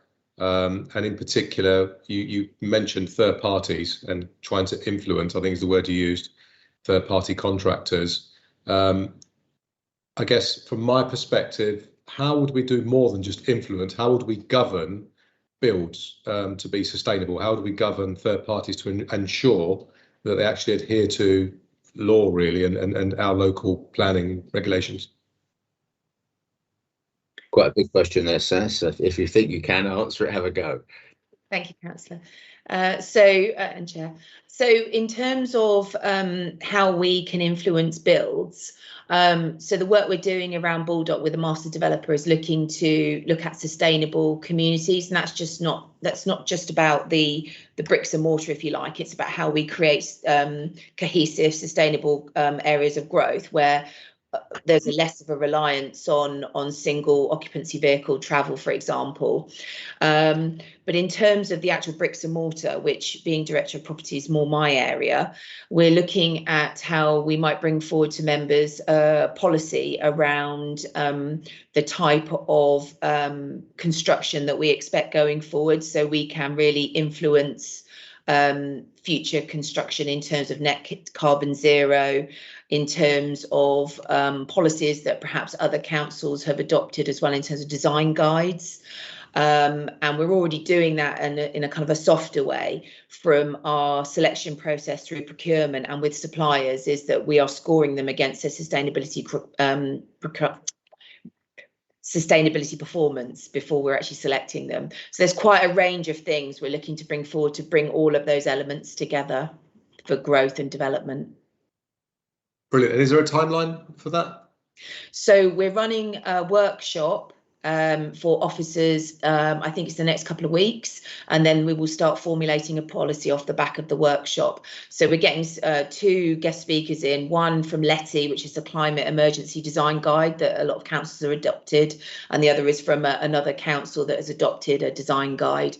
Obviously, we will flavour it in our own way and draw out our own priorities based on the Sustainable Hertfordshire strategy, but it's really good to see what is working within the industry. So yes, it will be, I'm hoping, sort of late spring next year. Thank you. Yeah, thanks, Sess. Thanks for the question. I've now got Sally Symington. Hi. Yeah, thank you, Chair. Hi, Sass. That was great. Thank you very much. I just have some quite quick questions that I wanted just to understand sort of the definitions of, and then one sort of slightly broader question. So you said that it's 100% green energy. If you could just expand on that and define, and just so that exactly what you mean, whether you mean all council buildings or all, or what you mean by that, and how you define green energy. Can you explain what a green lease for tenancies is and which tenancies it applies to? And then the Smallford project, which is very exciting. Are there any other opportunities to expand that across the estate for Herts County Council? And in conjunction with that, I've been approached by a local sports club actually that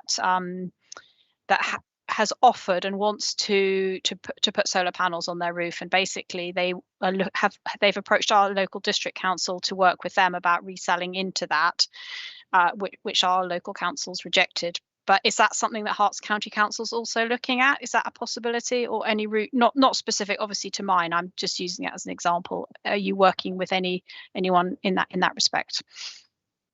Thank you. So in terms of the green energy, we procure energy from it's a purchasing group, and that's with other local authorities. And you can have a certain percentage of your total energy that's come from renewable resources. And what we've done is gone for 100%. So that's both our electricity and gas provision. So when we purchase, they sort of trade the energy elements and the sources of the energy. So we purchase 100% green energy, and that's for all of the buildings that we support. So our corporate managed estate, so where we actually provide the energy in, and we get billing back as a consequence. So it's the schools estate, and also some obviously our main non-schools buildings. In terms of the green leases, that's where we seek to incorporate sustainability aspects and aspirations within the lease renewals, and this is predominantly for the rural estate.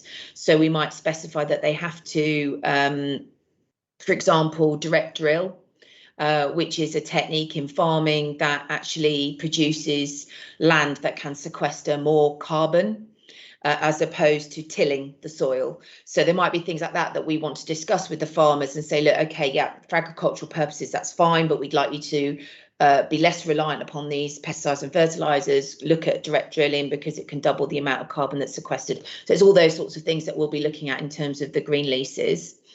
And then your other question was around Smallford Pit. So this scheme is very much seen as a pilot, if you like. It's the first one that we brought forward for the council, but as part of the Rural Estates Improvement Plan, we're looking to identify areas where we might be able to diversify, and it might be something that we can identify as part of that audit of our rural estate in terms of future sites where we might want to look at some additional PV, but obviously balancing it up with the needs of the tenant farmers, which is a business for us, and also what we want to do in terms of sustainability and tree planting, etc. And then in terms of getting PV on a roof for a building that isn't owned by the council, I think I'd have to defer to to Julie Greaves, who's the officer responsible for working with the wider community on energy initiatives, but I can certainly take that away, and we may be able to support them in identifying sources of money to help fund that scheme for them. Thank you, Sass. Yeah, sorry, can I just come back just to clarify? So thank you for those really comprehensive answers. On the last point, in this particular instance, they want to do it anyway. They're looking to resell it. They're looking to sort of share the use with somebody that needs it at different times of day. Right. So kind of resell it into the system. But so it was more about whether you're prepared to work with other stakeholders. I mean, funding's great. I'm sure they wouldn't turn it down, but it's like the principle of working with other stakeholders in terms of doing this. And maybe that's an out of meeting thing as well. I do understand that, but yes, in terms of reselling into the grid, it's very much based on the location of the PV and the grid connectivity. So they're better off actually speaking with their electricity provider in terms of resale back into the grid. I think maybe we could take this. But we can I'm more than happy, Councillor, to have a separate conversation. Yeah. Okay. Thank you very much. Thank you, Chair. Yeah. Thank you, Sass. Okay. Sharon. Thank you. 3 points from me. One is there seems a really good opportunity here to get young people involved in the Salix project, Salix funded projects, because they are really very interested in climate change and where it affects their own school buildings. I hope we can involve and engage them in what we're doing. It seems that would be something that would, it would give them encouragement that that things are being done, because a lot of young people think nothing's happening on climate change, but also get their ideas, and they sometimes have really good ones. So I think that would be great to do that. The second point was a very small one around Buntingford School, which I understand doesn't have opening windows, and in the light of current COVID advice, I'm just wondering whether that needs a bit of review and thinking about.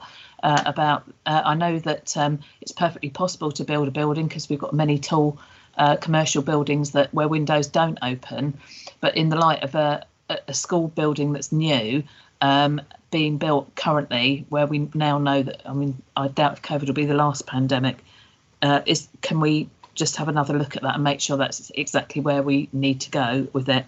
My bigger point, Chair, is around the overarching funding for the strategy. We had an excellent presentation to our panel from Julie Greaves, who I think went to all of the cabinet panels, which must have been quite a tour de force. And I know there's been a significant sum of funding allocated to the Sustainable Hertfordshire strategy. But what we don't know is, and we haven't seen at this panel yet, is what is the overall predicted cost of the strategy, and is there some kind of business case and planning being done to identify, in terms of that investment needed, what kind are we expecting a fixed level of return? So, for example, Sass mentioned lower energy costs and so on.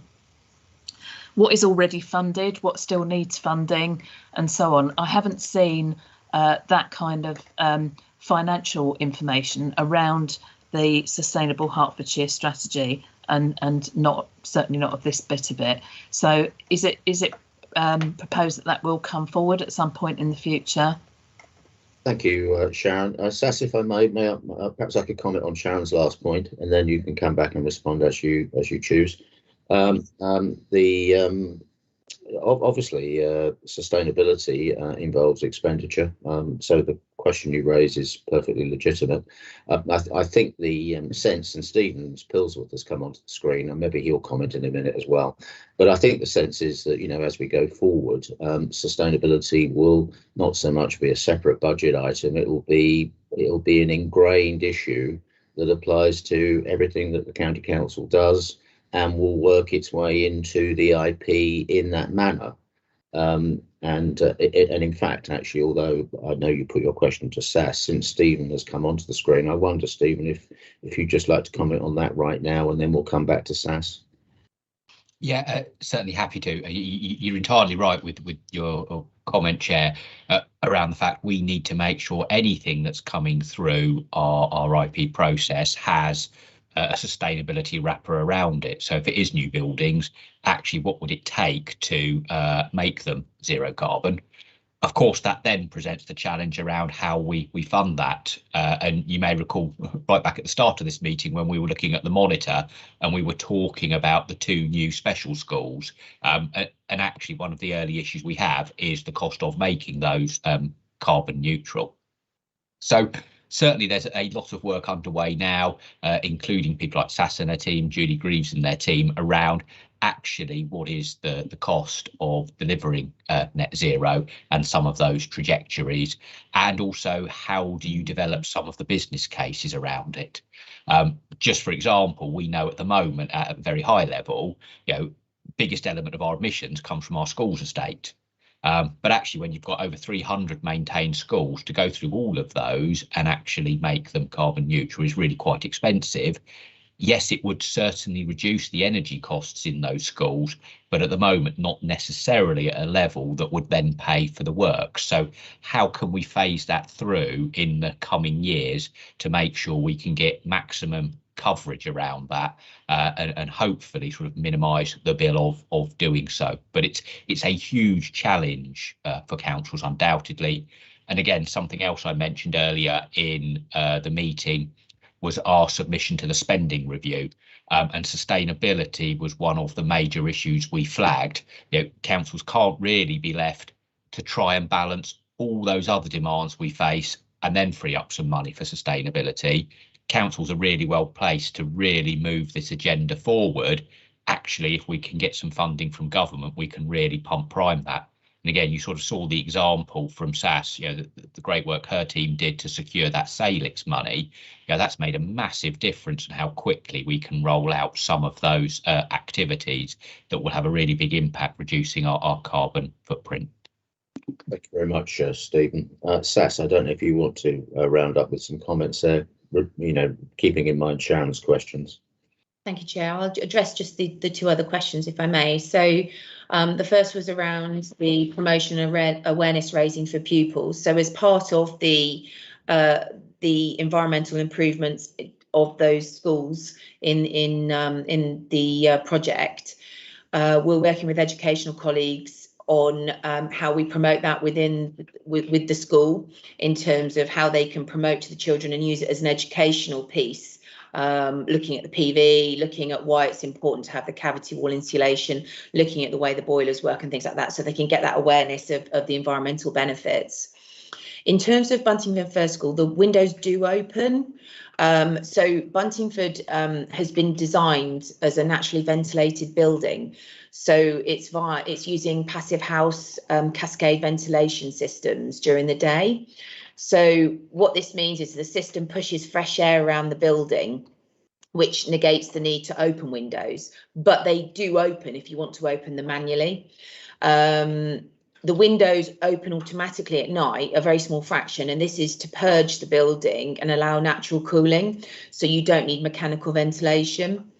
But as I said, they're not sealed shut, they can open. And teachers are more than welcome to open them if they want to, but it's the way that the passive house has been designed that it runs on a natural sort of ebb and flow ventilation system. So it prevents the classrooms from overheating and becoming stuffy in the cooler months when obviously you've got heating on. And then also it prevents overheating in the summer. And the idea with passive house is it maintains an ambient temperature throughout the building throughout the year. But yeah, just to provide that reassurance, the windows will open if required. That's very helpful, Sass. I wonder if someone could let the leader of East Harts Council know, because she was very concerned about this yesterday. Thank you. Very good. Very well made point, Sharon.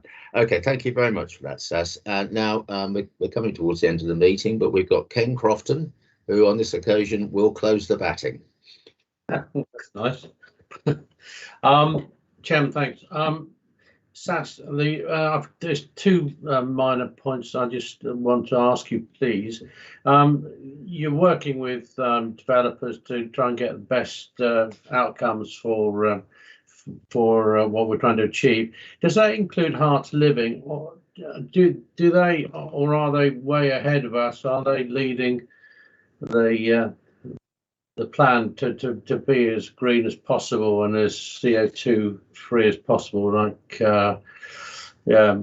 heat source pumps and all this sort of thing? Is that something they do? And the other question is, you mentioned about your pilot scheme for 100 of the 300 possible schools.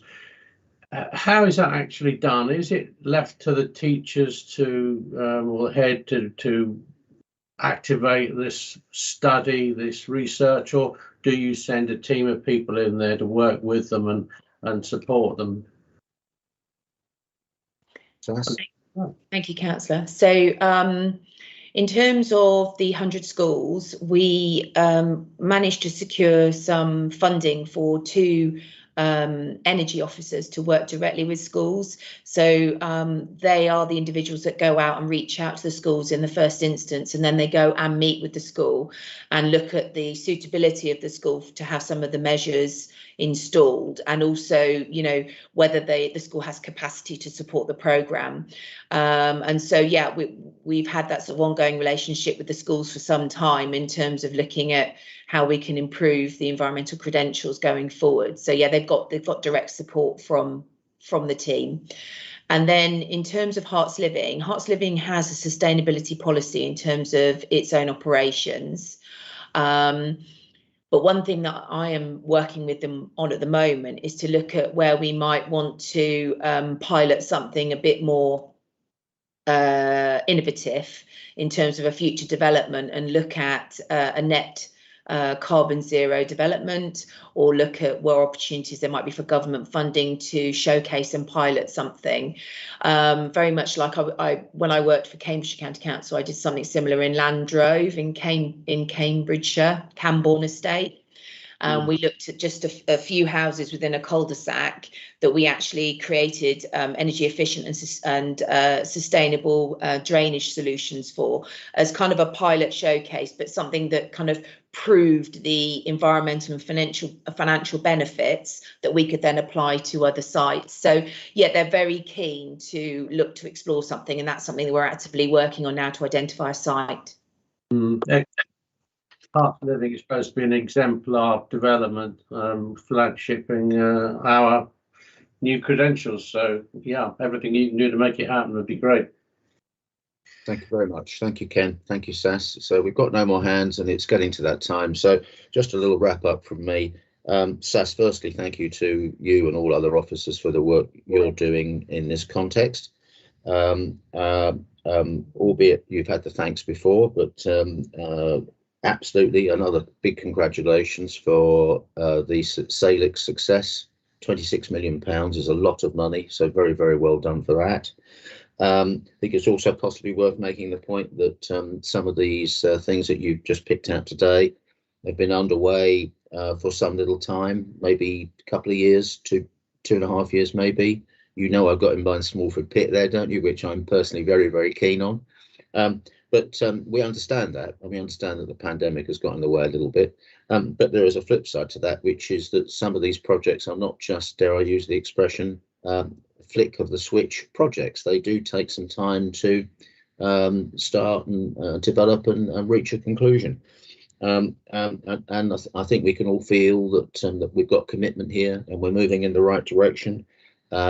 You put a slide on the screen that shows the what you might call the management the organogram that relates to how we're spending the sustainability fund that we've got. As you know, that met the other day and made some spending decisions. So, you know, again, the money is moving, which I think is very impressive, which is and excellent.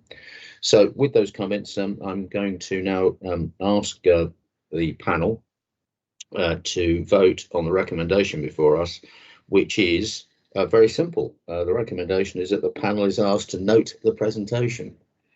You could all note in chat, please.